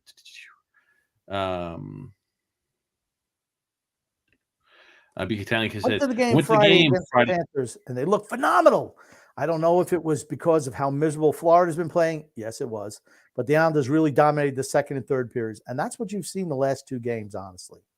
It's like they're treading water, figuring it out in the first period, and they would have been great the second and third periods against Florida and Pittsburgh. JG echoes the same thing. He says, I think the last two games have been a testament of what it looks like when you inject a couple of young players into the lineup. And it might not be sustainable, but you ride that horse. You absolutely ride that horse. And Big Italian Kid's got another comment there for you, Grumpy. Also, when Ratu scored, the entire arena was chanting, Ratu, Ratu, after the goal. See, that's a good Ratu, Ratu. That's something you can really get into. Very special moment. My first goal seen in person. First was Tavares against Pittsburgh. Sounds like you're a good luck charm. That's exactly what it is. And that was a nice goal he scored too. It wasn't like a Anders Lee special or one that, he shoots it and the goalie flubs. That was a nice shot. Curtis says Butch calls Witherspoon all the time. Does that surprise anyone? Were you calling him Hunter Fashing? Was I calling him Hunter Fashing? If I did, I meant to say Hudson. I don't know. Were you calling him Hunter Fashing? I don't know what I've called him. Yeah, Hudson Fashing. At least we're not calling him Triple H. Here you go, Grumpy. Hunter Fashing is what the Bruins did with AJ Greer. They just inserted him on the fourth line when Boston's bottom six got old. That's what you do. Bottom six guys, you don't sign guys like that long term. You just don't do it. You save your money for the big guns on the first two lines. That's what smart teams do. Yeah, and in Hudson Fashing, but I think we're just playing around now. Andriel said, I was at a game last night. Ezekiel was surprisingly fast, like a damn motor engine that doesn't stop. Helping skating just up and down a wing will also help in that regard. Punny Curtis brings a good point. Let's read this, Grump. Both our assistant captains, Bailey and Clutter, suck ass. Rip the captain's C off of Anders and give him the A. Give it to Barzal and give Pellick and Nelson the A's. Barzal should absolutely already have the C. I think once you strip a guy of the captainship, you don't give him an assistant. No, you don't. Lee, if he was any type of class act, would already know that he should be given that captain spot up. Drew L. Grumpy. By the way, I just want to say this from Drew L. By the way, I just want to say congratulations to Michael Nicoli for winning the fantasy championship. I got second, guys, but I'll be crafting a video for Michael for his victory. Okay. Oh, good, great. Who came in third and who came in fourth? Oh, not TJ. Let's see here. Yeah, funny. Helen Yeller, Grumpy. Helen Yeller says, I haven't missed an episode for almost 2 years now. Love the podcast. Grumpy always makes me laugh. Reminds me of my dad yelling about the Islanders. LOL. Thank you, Helen. Absolutely. Thank you. And we appreciate you listening. We do. We appreciate everybody listening. Sal the Giga Chad Portelli says, Yeah, fellas. the Giga Chad, Grumpy, the Giga Chad, Sal Hope you Portelli. had a With great his amazing holiday. Manny in the I Jag shirt. really like what I've seen from the call-ups. You can get all this at the cool. You can get all this cool merchandise at the store. The Islanders Never Say Die merchandise store, Grumpy. Yeah, Sal Portelli, the Giga Chad, Grump. But we've seen this from this squad Grumpy, for what Giga seems like Chad. forever. 2 huge wins versus good teams. And now it wouldn't shock me if we struggle versus Columbus and Seattle. They need to start smoking the weaker teams. I cannot imagine us losing to Columbus. I just can't. And Seattle can score. I don't think they're great defensively. It's the road trip, right? It's that Western Canada swing. So we'll see what happens. I would expect us to win 3 of those 4 games, though. No, TJ? I'm pulling up the schedule. I mean, I got to look at that again here. We're playing Columbus. That should be an automatic win. The Kraken's a tough team. And the Canucks. They suck. Then we have Edmonton and Calgary, right? So you're talking about 5 games? So you said 3 to 4. Well, the West Coast swing. Oh, okay. Columbus is a home game for us. Then we go on the road. Usually we tend to struggle a little bit, those West Coast games. I'd say we got to win 3 of the 4 of that. I think we go 2-2 on the West Coast. Okay. Here, actually, let me do this. I just don't think we're going to afford to break play even all the time. I just don't 1-2-1. 1-2-1 on the West Coast. Here's the thing. Yep. I think we beat Calgary earlier on this year when Calgary was struggling. I think Seattle's played extremely well. I think that's I could see us maybe dropping it to the Canucks. No. The Canucks have what, Grump? We're not going to lose to the Canucks. They suck. They're a team that just they know that they're talking about trading everybody. They're 7-3 over the last 10 games. I could see us losing to the Canucks. You asked me? I could see us losing the Canucks. Simples. I could see us losing the Canucks. You look at the Oilers, the Oilers, that same problem that always plagues them. No defense, all offense. But let's see here. Okay. And trying to see here. I'm sorry, we're missing a lot of comments. Oh, look at this. D-Cut upset. D-Cut, we're getting everybody. It's not the algorithm. Balance up the comments, TJ. Stop favoring YouTube over Facebook. You don't even know what an algorithm is. Now, see, I told you we weren't going to do those comments today, and you put one of those up. I just figured it's funny. Okay. All right. Ariel C says Simon Holmstrom is not a bad player at all. The thing is, he's not a good player either. He's just about. I don't like. I like to the fan base, to the fan base of the Islanders. Serious question: should we get excited? No, Siri's trying to get up. No, but should we get excited about a first-round draft pick panning out to be a bottom 6 forward? Nope. Maybe here's the thing: if it was a guy like Hudson Fasching, I'd be in a different boat. I'd be excited, like, oh great. Fasching out of nowhere is coming here and showing that he could be a bottom 6 guy. The way I compare it is this. You could find a guy off the street like Hudson Fasching to do the same exact job that you used a first-round pick on Simon Holmstrom to be.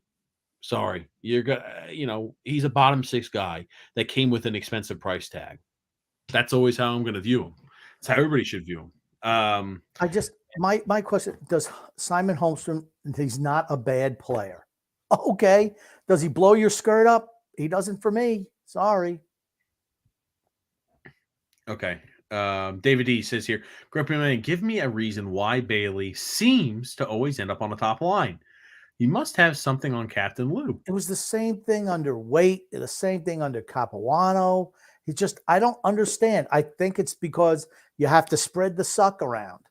So they're like, all right, put him up there. He's playing with Tavares. He's playing with Barzal. It makes no sense. There's no sense to it because he doesn't earn the spot. It's almost like, well, we've tried everything else. Throw Bailey up there. And it's every single year when just throw Bailey up there. They've already done it with Holmstrom. They've already given him a spot occasionally on the first line, if you could figure that out. It took Wallstrom, 3 years to get a shot at the first line? Simon Holmstrom, first game he's playing on the first line. What has he done? 8 shots in 14 games. That's not first line material. No. Sorry. CJ says Sorokin 1A, Varlamov 1B are our goalies. It'd be stupid to move Varlamov. We had the best goalie tandem. If we move Varlamov and Sorokin went down, it'd be terrifying. Varlamov's a great 1B goaltender for us. I agree with CJ. If we're in it to win, we're not trading away Varlamov. Simple. If we're in it to truly win, they're not going to do that. Okay. I don't think we should be in it to win because I don't think we can compete with the top tier teams. Is Varlamov, if Sorokin's at the top of his game, is Varlamov going to even play in the playoffs? If Sorokin's healthy, no. Okay, that's why you move him. That's the reason why. It's for the playoffs. You don't a backup who makes $5 million a year who can net you a first round draft pick is a guy who's in an expiring contract. It's not like he's here for a couple of years. He's on an expiring deal. Go wherever he wants. That's a guy you move. He's a backup. He's a backup. Back up. It's in the definition of the term. Back up. He doesn't play. He's like the understudy. Let's say Sorokin comes out and has 2 or 3 really bad games in a series. Let's say we win a few, but he's playing like shit. Because goalies go through hot and cold streaks. You say, hey, if you don't have Varlamov, you just got to hope Sorokin does the job. If you've got Varlamov, you can give Varlamov a chance. I think Sorokin's good enough where I'm not going to – if he's a Vezina Trophy candidate, you roll it with him. What did they do? What did they do when Varlamov sucked in the playoffs a couple of years? They played Sorokin a couple of games. Then Sorokin gave up a couple of goals, or he lost a game. He lost the game. Right to the bench he went, and he rode Varlamov the rest of the way. I'm sorry. I'm going with the best player. Best player is Sorokin. Frank K says Islanders started the template on how to beat New Jersey. Bang them around and get them flustered. Yes. He cut saying, yep, Boston up 1-0 right now over the Devils. Frank K, who follows the Devils religiously, says Devils are done. I don't know if they're done, but they're on the way to Dunsville. We talked about that 2 weeks. We talked about that 2 weeks ago, Frank. We talked about how that may be trouble. Yeah, magic is over. Drew Escrump. So we really be having guys like Witherspoon hanging around the A for 8 years. Did you call him Witherspoon too, Butch Goring? Witherspoon, I said Witherspoon. Witherspoon, yeah. Shouldn't they be churning the roster to give the young guys a shot? What is the A for, really? The A is a developmental league, and that's what you should be doing. Instead of, now here's the thing. Parker Witherspoon, last 2 games notwithstanding, is not a great defenseman. I think he's proven to be serviceable in his first 2 games in the NHL. He's not the be-all, end-all. He was uninspiring when I saw him in the A in the playoffs last year. That's all I'm going to say. He's not great. Andrew said, I'm pretty sure I heard Butch say Wally Spoon the other night. That would not shock me. I watched the Pittsburgh broadcast yesterday. I can't watch the Islanders broadcast anymore. They're just fair. They're just more fair. I like to hear what other teams actually think of our players, because you know who they don't pump up as being great? Simon Holmstrom. I've never heard the name Josh Bailey ever come out of the opposing announcer's mouth. Well, no. They said yesterday that Bailey's a Penguins killer. They did say that yesterday. Okay, yeah. They did. But you know who they talk about? They talk about Barzal, Dobson, Sorokin. Every time. Everybody else is a freaking ham and egger. That's it. You never hear him say how great Brock Nelson is. You never hear him say, oh, man, Anders Lee is so fantastic. They say Anders Lee, he does the dirty work in front of the net. That's what you'll hear about him. Everybody else is just, we don't even need to know their names. Yeah. The guys, seriously, the guys they talk about, Sorokin in net, Dobson on defense, yep, and a Barzal. That's it. That's it. Absolutely grumpy. They don't even say Wally Spoon. Maybe they have Wallstrom and Witherspoon together. Hey, look at Wally Spoon. That's a pass from, Wallstrom to Witherspoon. Wally Spoon. Yeah. Congratulations, CJ says. My sister's pregnant. Is due anytime before January 15th. She's having a girl, my first niece. Congratulations, CJ. Good for you. Make sure you've got a red Lupin Ranger outfit ready to go for your niece. And say congratulations to your sister. Absolutely. Absolutely. Nothing but the best. Also found out, guys, we're having a boy. We did a gender reveal over the Wow. Christmas holiday. Congratulations. Alexander with Good yet news. another child. He's got 100 of them now. Look No, at he this. doesn't Look at have all the them. good news, Grumpy. Yeah, congratulations, Alexander. BK Italian Kid's got a comment there for you, Grumpy. Grumpy, what interview with Lou are you talking about that he looked bold, bold and old, bad and old? The ones with Shannon last year? No, he did one. I Just think recently, like last like week. a week and a half ago. He looked old. He looked like he aged a lot. And here's the thing, and I'm not saying because of what happened there. You get to be a certain age, and that just kind of happens. And that was the first thing that caught me. I'm like, man, he looks old. Mm. And I mean, he still seems sharp enough, but you could tell he's on the downside. Mm. And I'm not slamming him because he still seems sharp as attack, but you just look at him like, oh, he's starting to look old. That's all. Max Power says, happy holidays, fellas. Hope you guys are keeping warm. No frozen/burst pipes this past weekend. Yes, congratulations. I love beating the Penguins. Number 2 only to the Rangers. Cheers. I don't like the Penguins either. But to me, it's the Flyers are the team I hate the most. Always the Flyers. No team I hate worse than the Flyers. Bill B says here, we are now 8th in scoring and 9th in goals against. That's exciting. You'd think that we would have a better record then, wouldn't you? You'd think. Not the case. But here's the thing. When we beat teams, we score a shit ton of empty net. I'll be interested. How many of our goals are empty net goals? This is what I need. Feels facts. I need to know or anybody could pull that information up. How many of our goals that we scored? How many does Croc have? And Parise. How many Croc?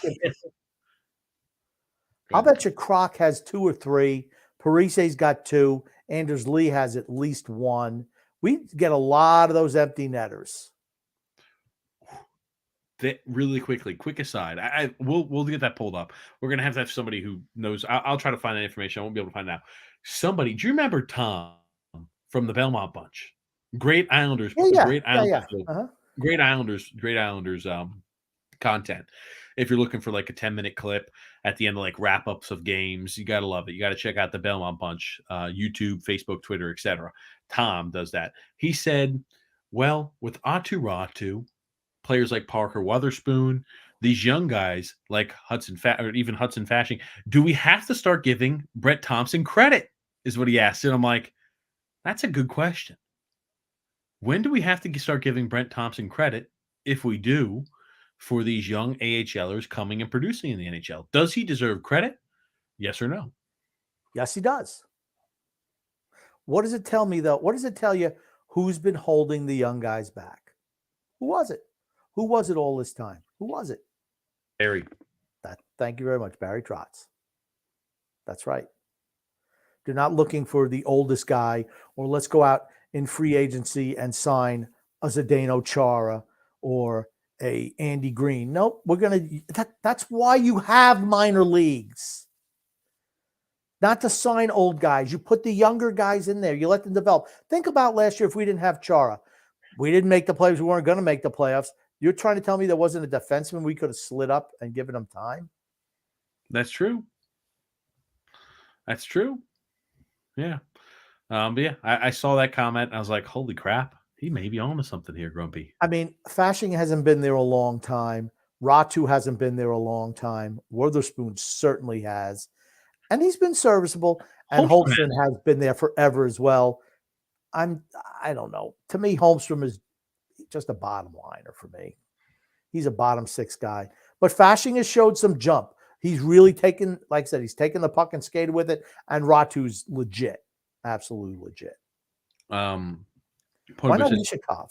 Will we ever get to see a surprise visit from the warden? Never. Never, ever. She goes and hides.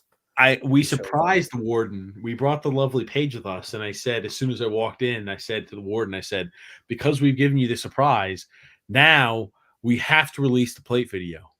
I tried to use it as leverage to get the plate video released. Dude, it's still deep in the archives. It's still in the archives. We're still trying to negotiate and broker a deal. I'm not sure it's ever going to get done. I feel like we get nowhere with these negotiations. He'd have to be dead. she'll have to be dead before that happens.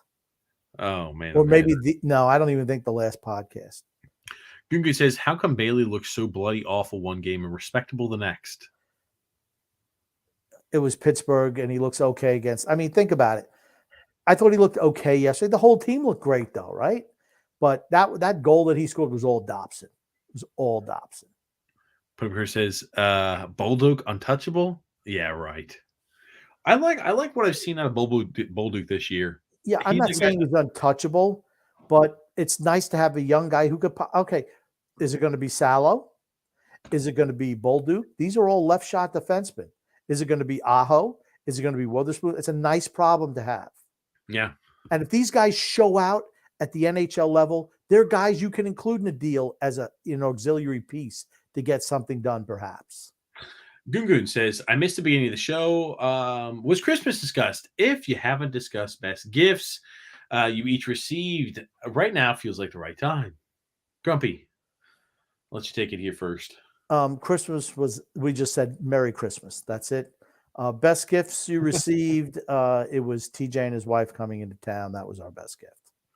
Oh, look at that sappy bastard. Yeah, sure. Go ahead and use that. That's low. Go ahead. What's your best gift? That's low, Grumpy. That's low. The best gift I had was cherished time with family and loved ones. You like that? You like that answer right back to you? Non-hallmarky answers. See, but here's the thing: when people listen to me, they know that I'm sincere. Oh, when it comes off as just being snotty. Because I put the inflection. I'm not lying. I'm not lying. That was the best gift they got this year, and certainly the warden, without a doubt. That was our best gift. Good gracious! Amazingly, we like spending time with our children. That's nuts. Go figure. Shows we don't have enough friends, I guess. David D says, how's Dennis Potvin to replace Lou's season at the season end as the oldest GM in the NHL? No. Sorry. Love Denny. Don't want him as a GM. No. Grumpy John Smith. Bailey had a goal and a shot, literally 99 out of NHLers would make. Nothing special. I'd still trade him for a bag of pucks. Yeah, I mean, here's the thing. He was wide open, and he did have to. It's not even like it was a one-timer. He stopped it, and I'm not saying that, it wasn't a good goal. It was a good goal, but that was all set up by Dobson. That was a Dobson play. Frank agrees. He said that was all Dobson. He's special. Yep. Amazing pass by Dobson. Fantastic. Yeah. The future $10 million man. Drill said, I know Phil is a big Holmstrom advocate. He's using this call-up being earlier than others as a way to say he's a good prospect. God. Phil needs help. Something's wrong with Phil. I don't know what's going on. We have to clear out an entire 24-hour time slot the next time we have Phil on the show. Phil. I don't know. Phil's off something's wrong with Phil. I'm worried about him. I'm gonna have to talk to him. Oh shit. Shay said it was you, TJ. You were calling him Hunter, not Hudson. No, and he says not grumpy old man. Stop blaming him for things you did. Is what she said. Isn't that the way it always is? Forgive me. Blame the parents for their failings. I don't know if I called them Hunter. I didn't think I did, but you know what? I might have. If I listened to TJ long enough, call him Hunter. Maybe I said it after that. I don't know. Ooh, Gungun said, I received 2 tickets to the Islanders Lightning game at UBS Arena as a Christmas gift. Should I paint my entire body orange and blue and bang a cowbell the entire time? If you really want to get on TV, paint yourself silver and blue and ring that cowbell. They'll put you on. I don't know. The Islander fans, I believe, have started some fights in that arena, so you got to be careful there, Gungun. You can't go under as a provocateur. Thank you, Paul W. I appreciate the comment about my fantastic piano. Can I play Heart and Soul on the piano? Yeah, I'll get on it. I'll try. Nick he can't even play chopsticks. Nick Seagrump. Who would you guys want to be the GM if management wakes up and doesn't give the dinosaur another contract? There's not an individual person. We don't know who would be available, who's going to be fired yet, but if it's guys who aren't fired and we're just picking of, let's assume every general manager keeps their job, I would want a general manager who's like an assistant GM of a young team, a young modern NHL team, i.e. Tampa, i.e. Carolina. The list goes on and on. But if nobody gets fired, tough to assume who's going to be fired, who's going to be canned from now until the end of the year. Can we put up Tommy's comment again? Tommy, you from your house could play a piano better than TJ. I'm just telling you. Like happy grumpy. No. Alexander says, I had to pull this up. My uncle just compared Matt Barzal to Derek King, Ray Ferraro, and Scott LaChance.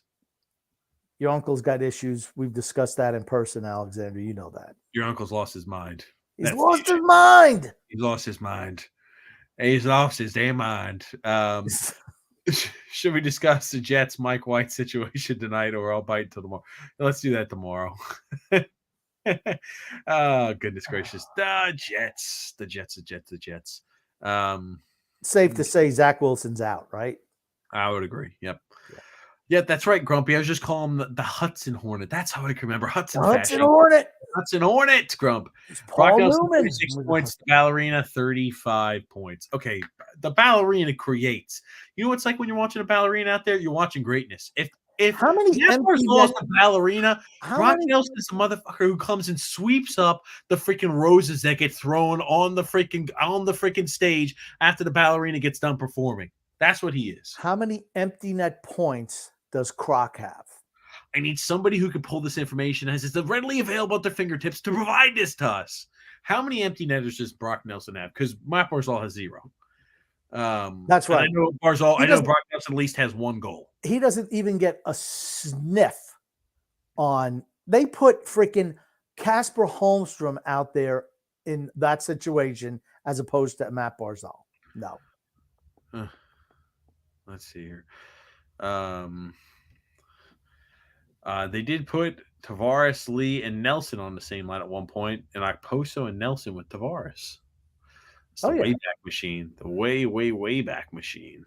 Tavares had the ability and still has the ability to make those around him better. Ooh, good question, Coach Tommy B. Says, Grumpy Man, what's your fondest memory of 2022? Oh gosh, I'm trying to think. Islanders memory and just memory in general. You know what? I can't think of a fond. It's not been a great year for me personally, so I don't really have a super fond moment. It was nice, like I said, having TJ and his wife come into town and us visiting them for Thanksgiving, but nothing really. That's pretty much it.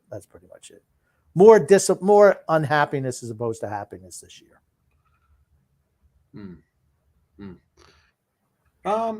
Happiest Islander moment, Grumpy, or fondest Islander memory from 2022? Barry Trotz getting fired. I thought you were about to say my fondest memory from the Islanders in 2022 was us trading away the 13th overall pick for Alexander Romanov. That's probably my fondest memory. On the year, I don't know. It's hard to have introspection like this. Yeah, Barry Trotz getting fired. That's part of the solution. Now the rest. Now they got to jettison the fossil. Get him out of there. And Justin Estrada says, howdy from Houston, guys. Lane, better ride the wave of energy and youngsters and not go back to those old ass geezers. Amen, now, Justin. Amen. Justin, I don't know if that's you in that shirt. Let's say you play the guitar. If it is, you're looking sharp. Yeah, Grumpy, him and I play in a band together. I play the piano, he plays the guitar. Okay. Goodness gracious. Waterspoon is better than Aho, and I have them both for years. Now, do you think Witherspoon's better than Aho already, Grumpy? I think he is more physically gifted than Aho. I think Aho is better at transitioning the puck. If they could meld the two together, I think you'd have yourself a really solid bottom pairing left shot defenseman. I don't think Witherspoon is great. I think he's serviceable. So is Aho, but Aho's small. That's his issue. He's small, and he can get, just kind of bullied off the puck. He's like Hickey used to be, honestly. but he's actually smaller than Hickey.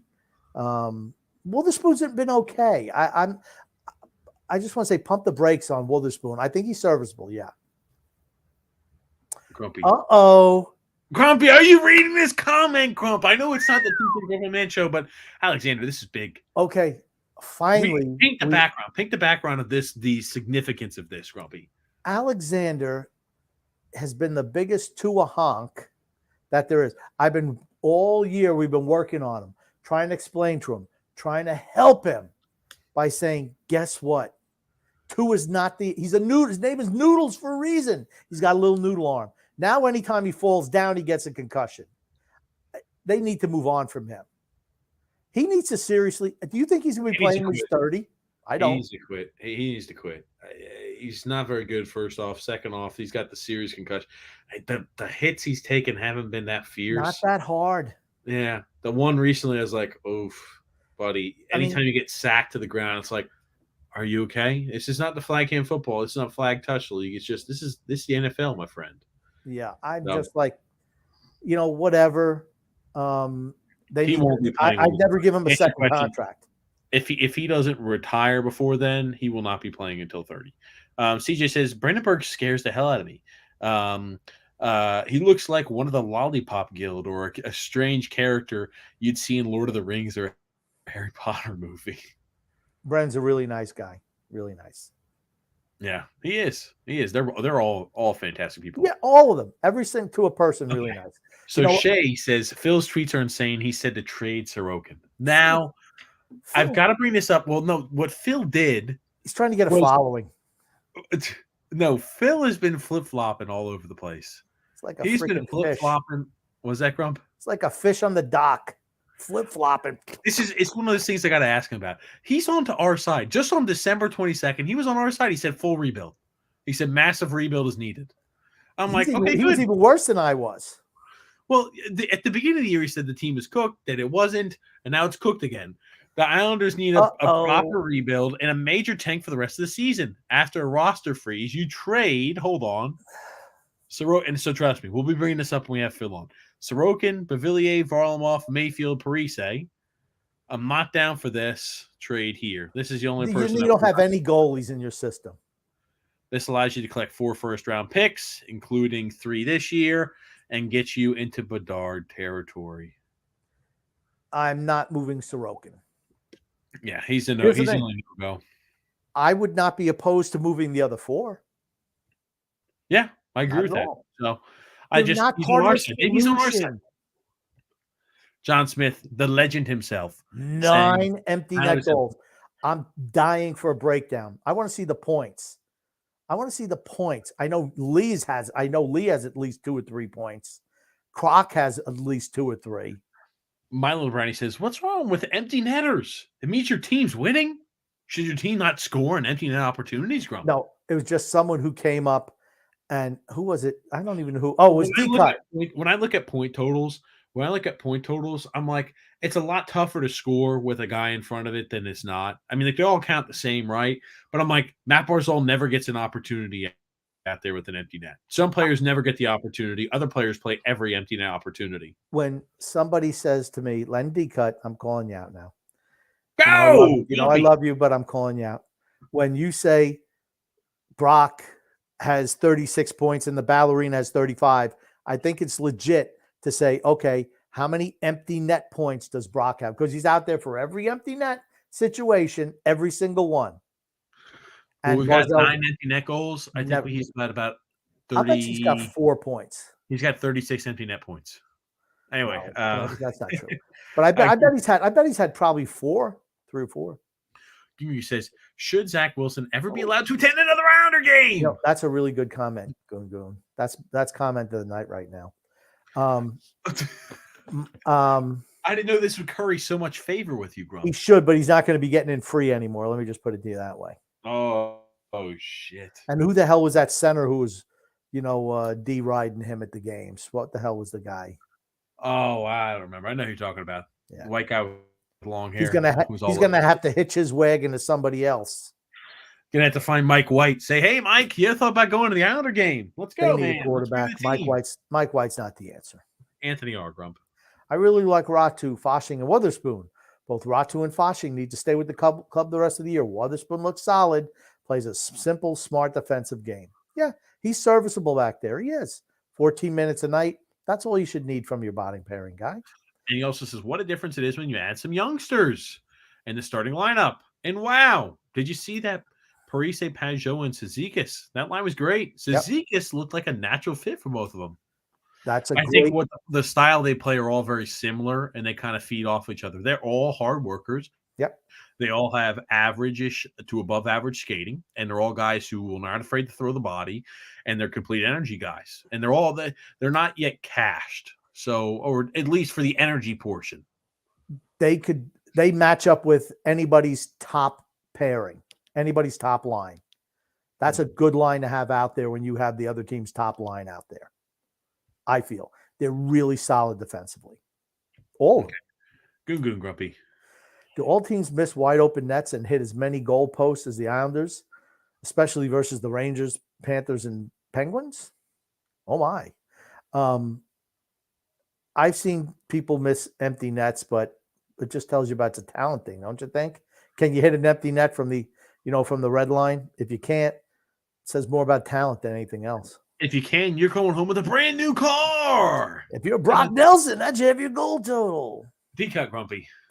I would pay $50 for a pay-per-view MMA match featuring TJ and Son X. You know who I'll be rooting for. Let me tell you something. Son X, I cannot wait to get him on the show. TJ is going to hate it because Son X is mean. And he says, funny, things are funny, but I don't like TJ getting picked on by Son X either. I don't think that's right. That would be he does. That would be a funny pay-per-view match, D-cut. And here's the thing. Son X would just be dancing around, and TJ, would be like George Foreman, and Son X is like Muhammad Ali, just running around. Look, MMA's not like that, Grump. I understand. What I'm saying is you'll get worn out chasing after Son X. Stop. Shay says, do you guys fight/argue as much in person as you do on the podcast? Yes. Do we? I'd say. No, I don't think so. Like really arguing. We don't argue. It's kind of like playful banter. It's like playful arguing. If TJ does something stupid, I call him out on it. That's for certain. Grumpy does a lot of dumb shit, so I call him out quite often. There you go. They're called millennial hissy fits, but I think they're I'll tell you what, I think we have a really honest relationship. Yeah. That's what I will say. Milo Brownie says, Grump, is it only TJ and Son X, or are there daughters being hidden away too? No daughters, just two sons. Yep. And Brian Jennings says, let's stay status quo, not mortgage the future, and let's build a respectable franchise. That's right, Brian. There's a voice of Brian, once again, a voice of reason. Yes. There it is. Grumpy, here you go. Goon. It's been a while since music was discussed or enjoyed on the show. I'd like to see or hear Grumpy's feedback on the following YouTube video. The Scorpions' Wind of Change, the Far Along. I have never seen it, but I will check it out. Goon. Absolutely. Guys, I got Cody Johnson concert pit tickets for Christmas/Hanukkah. I don't even know who Cody Johnson is. I don't know who Cody Johnson Congratulations, is. I think, Jay. There it is. Good for you. Tommy B says, Shay just gets things done. You ever notice that? Yeah, she said, Tommy B says, nothing more important than family. Absolutely. 100% agreed, Tommy. Justin Estrada says, Grumpy loves 38 Special so much because he wants to tell Parise, I'm so caught up in you. There you go. Hey, hang on loosely. That's what Parise's doing now. He's just kind of hanging on loosely. Oh man. Nah, he's earned his spot there. Let's be honest. As much as I was against signing him 2 years ago, for the money that he signed for, he's absolutely been a good pickup for them. Tom B says, I thought the Grumpy Man's fondest memory was Simon Holmstrom's debut. No, absolutely not. That was aneurysm time for me. I'm like, how did this piece of crap manage to get up here? Shane. 3 empty net goals. And how many assists? You know he's got empty net assists. See, that's what I mean. His stats are inflated by empty netters. It is. Sorry. Grumpy Man was excited when Holmstrom made his debut like a joyful little kid. Brian J says, honestly, who cares about meaningless empty netters and shit? Writing is on the wall. This horrible Lou moves of the past are slapping us in the face. Young man's game now. Now 100%. I think Brian. I think we're never as good as you think. You're never as bad as you think. I think realistically, we're a team of slightly above average. We have a chance to be borderline playoff or right outside the playoff picture. That's what we are. It's not the 1990s anymore. Good says best show one of 2022. TJ's meltdown. RE the Romanov trade. Alexander says Tua sucks. Maybe Alexander's had his Twitter, his Facebook hacked. Oh wow! I don't know. Toodle. No. He's got it. Oh, Tua has a noodle for an arm and has noodles for a brain. Oh God. Oh no. I have a Tua story which I'll tell off air to someone. I won't tell it on air. To me? You've already heard the story. It's from SunX. SunX has some Tua information. What? It's an off-air thing. I'm not telling it now. Why? Hold on. So I said, are you telling me this? You said, I already know. Who else are you telling off-air some Tua story that this comment makes some sort of sense in this context? I would tell other people not on the show. Okay, gotcha. Drew L says, holy crap, bombshell. Alexander finally took the red pill and realized. Took the red pill and realized Tua sucks. Rich R says, Lou, wheelchairs off. Then who? Like I said, I want somebody from a modern NHL team who plays a modern NHL style and assistant GM. Young assistant GM. Oh, man. Young go-getter. Shay says, empty Nichols this season. Nelson Parise, 3. Bavillier, Clutterbuck, Jean-Gabriel Pajot, all of 1 equals 9 empty netters. I want to know how many empty net assists Brock Nelson has. Maybe he's got 5 empty net points. Wouldn't that be something? Yeah. Frank says, Nelson's the man, period. I like Brock Nelson. I just, talent-wise, Matt Barzal is a much more talented player than Brock Nelson. I think Brock Nelson maybe is a more complete player than Matt Barzal. That's something different. But talent-wise, I think Matt Barzal is a far more talented player. Here you go, Grumpy. Dan Feeney, that's right, was the mullet-haired Jet who accompanied the young Zachary to the Islanders playoffs games 2 years ago. Yeah, he knew what he was doing. He's like, yeah, don't worry. I'll be right next to you, Zach. Hitched his ride to the wrong pony on that one, I think. For me, if you're a good coach, don't you take a flyer on Zach Wilson on the cheap? I do. Why not? Gungun also says, it may be worthwhile to pull up the TJ/Romanov video tonight and see if it still holds up. I'll have to see if I can find it real quick.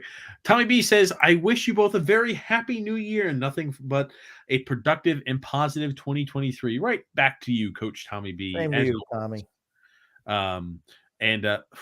Justice Trotter said, feel a smoke and crack. LOL. I thought about that too, but I wasn't going to say that on the air. No, Max P says, I forget which game it was recently where we were shooting on an empty net for about 7 minutes and scored 0 goals. I do remember that happened. I can't remember. It was the Devils, where freaking who had the longest shift in NHL history of like 5 minutes. Yeah. Yep. It was Hughes, right? Hughes was out there forever. D-Cut says, take TJ for a buzz cut tomorrow, Grump. Oh, man. He's a country artist. He's a guy with a touch of modern with a touch of old country. Nothing better than George Strait and Alan Jackson, though. They were good. I figured both of 2022's Islander favorite moment was when Barzal got an extension. Oh, shit. Nuts. No, it was getting rid of Barry Trotz. That was it. I know that was D-Cut's favorite moment, too. I don't know who's kidding. And Rich R. Grumpy. Dallas fans are there because someone gave them free tickets, but the Stars are the most playoff-ready team. They're damn good. They are good. Really good. Drew L. Grumpy. You know, Tua looks so eerily similar to Russell Wilson that I think if Tua sustains all those hits, he'll start saying, Broncos country, let's ride.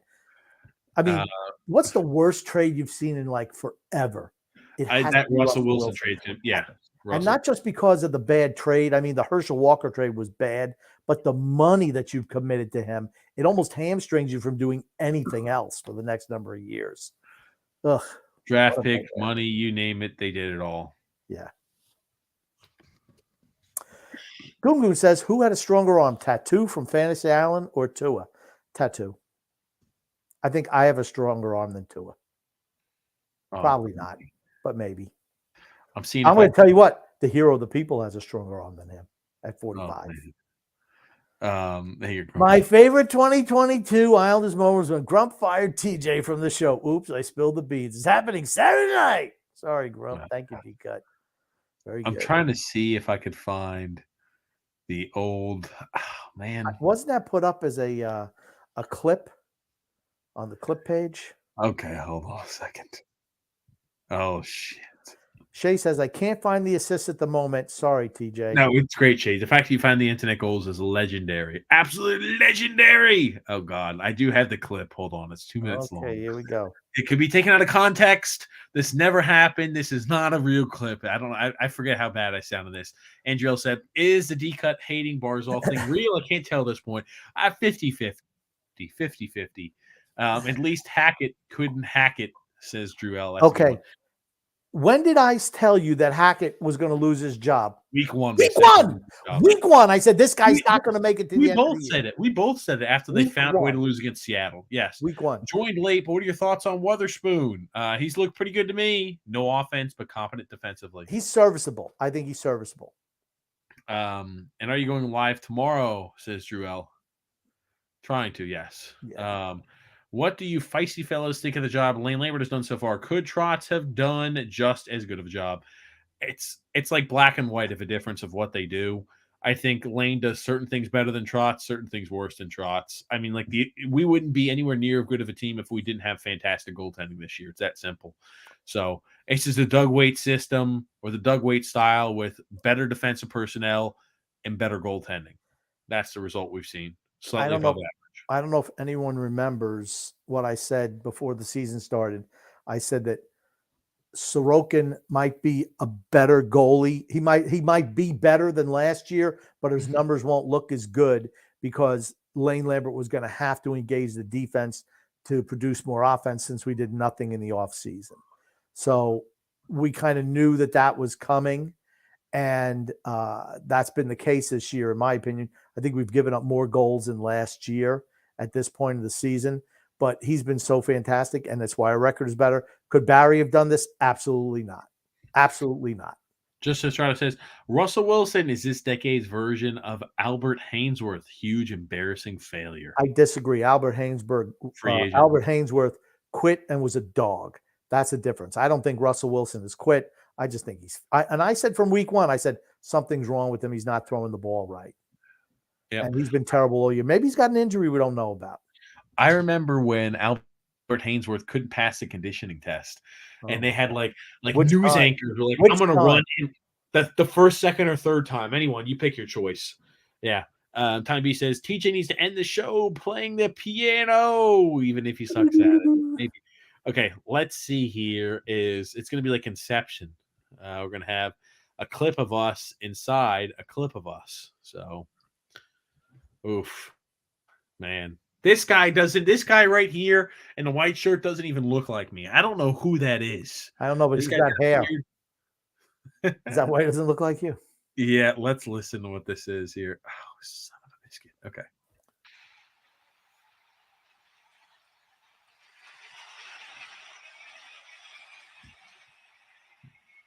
Trade number 1. Montreal Canadiens trade Alexander Romanov and pick number 98 in this year's draft to the New York Islanders in exchange. Pick number 13 in this year's draft. Oh my God! Alexander Romanov for the 13th overall pick. Montreal trades picks number 13 and 16. This track should have more traffic. It should have a bigger footprint than it does. Kirby Doc.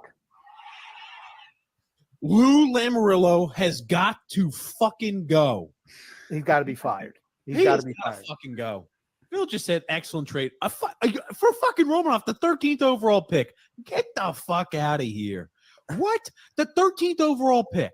You just saw that the Brincat went for a 7th, a 39th. No, not a 7th. A first, number 7. the 7th overall pick, the 39th overall pick. Is it better if I say it like that? The 7th, the 39th, A first, and a second, and a fourth. and a 2024 third-round pick. Really? Alexander Romanov for the 13th overall selection. What a fucking shit show. What a fucking shit show. a disaster. What a disaster. Covered your ears. What a disaster. Oh. What are Romanov's numbers? I mean, I would have rather had JT Miller. 79 games played, 13 points. Fucking lighting the world on fire. What does he play? Defense. He's a defenseman, 22-year-old defenseman. Young defenseman. There's your defenseman. That's your defenseman. No Chikrin, no Letty. It's this guy, Romanov. Oh, that's a horrible trade. I'm fucking done. I'm just happy didn't have where I compared to the statutory rape. So I think that was on there too. May or may not have happened, but yes. If you listen to that whole draft show, you'd hear it. You would. On YouTube, search the Islanders trade for Romanov, and the reaction is initially pretty negative. Islanders never say die clips. And Michael T says, "Good evening, TJ Grump.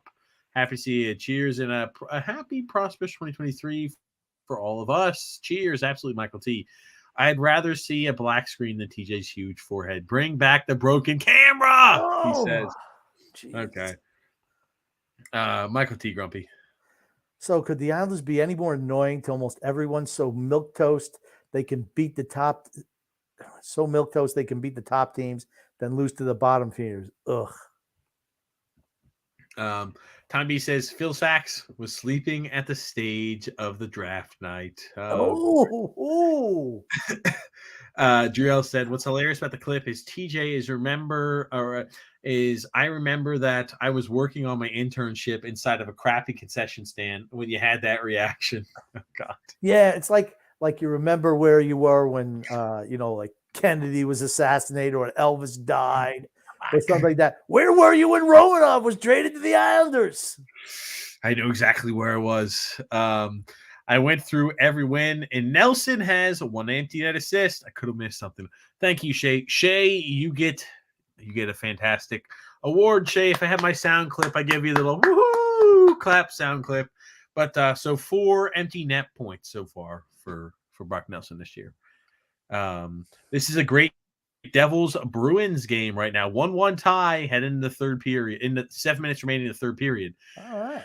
Well, there it is. It's a big game. Big game for both teams. Bigger game for the Devils, I'd say. Michael T says, talk about an overreaction. I am biased because I really like Romanov and his style. He might not be perfect, but it's his first year, and I love his physicality. He's just not great defensively. He's He's not positionally sound. I mean, can that get better? I hope so. He doesn't seem like he's got great hockey sense, though. Could be wrong. Wow. Now that game that was Penguins 4-0 is now 4-3 Penguins. Get up 3 unanswered goals. Holy crap. Shay's anti-D-cut. D-cut says, oh, God. Yeah, Shay's really nice. Only assist is in the Vegas Golden Knights. Vegas Golden Knights. Look at that. Fantastic. He says fake news. Oh, good gracious. Okay. Grumpy. Oh, I'll let you read this one, Grumpy, here. Grumpy TJs may sound crazy. I really think the victory song should be Billy Joel's Down East Alexa. No, I don't think so. What's y'all's ideal victory song? They picked the worst version of Higher Love. I don't know what the victory song should be. It shouldn't be Downtown Alexa, though. No. I don't know. This is something that Drew said. It's a 5-second long clip he sent to us. Let me see. I'll let you read this one too, Grump. I can't think of a better way to end the show than pulling up the YouTube Scorpions. Wouldn't have changed the fart along. It will bring you to tears, Grumpy, guaranteed. I'll take your word for it. I can't. Let's see here. This is TJ when he said he's still at Grumpy's place. Let's see. Stop the cap. Stop the cap. I don't get that one, Drew, but Stop the cap, apparently. Anyway, man. Grumpy, we are at Milo Brownie says, for an abbreviated podcast, you went above and beyond tonight. Happy New Year. Thanks, Milo Brownie. That's right. We're ending the show.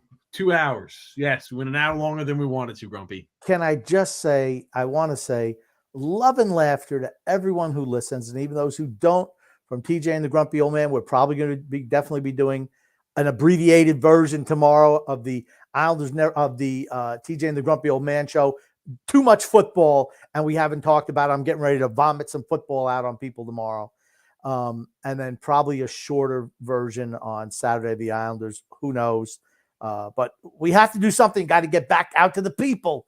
And I just want to say, everyone who doesn't listen, Merry Christmas once again to everybody, and a Happy New Year coming up, without a doubt. We love you all and cannot wait to talk to you again. Happy holidays. Happy New Year. Thank you, everybody, for tuning in as always. Thank you for your time.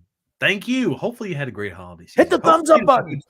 That's right. Hit the like hit it. the thumbs up button. Apparently a thumbs up helps the algorithm. I got a few more comments here. Well, just one more comment. Just the last one. I already did the shout out, D-Cut. I did the shout out without a doubt.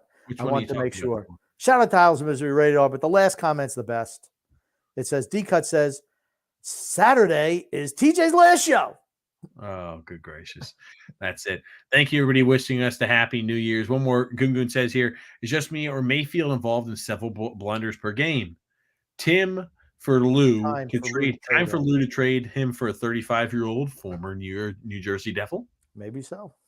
And I'm trying to trade for a Barzal in my fantasy league. I'm offering Nico Hischier. Thoughts? I'd do it. Nico Hischier for Romanoff or for Barzal? Who would get the better end of the deal fantasy wise? Hischier, right? I like Barzal better than Hischier. Okay. Same fantasy wise. Anyway, I complained about Mayfield. He's too focused on offense with the new contract year. His shot sucks, by the way. Oof, and Boston scored. Have a great evening, everybody. We'll see you guys here tomorrow on TG and the Grumpy Old Man, and we'll probably see you guys on Saturday for the Honest Never Say Die show. Thank you for tuning in. Thank you again, as always, Grumpy. My pleasure. Oh, Max there. I like his little cat.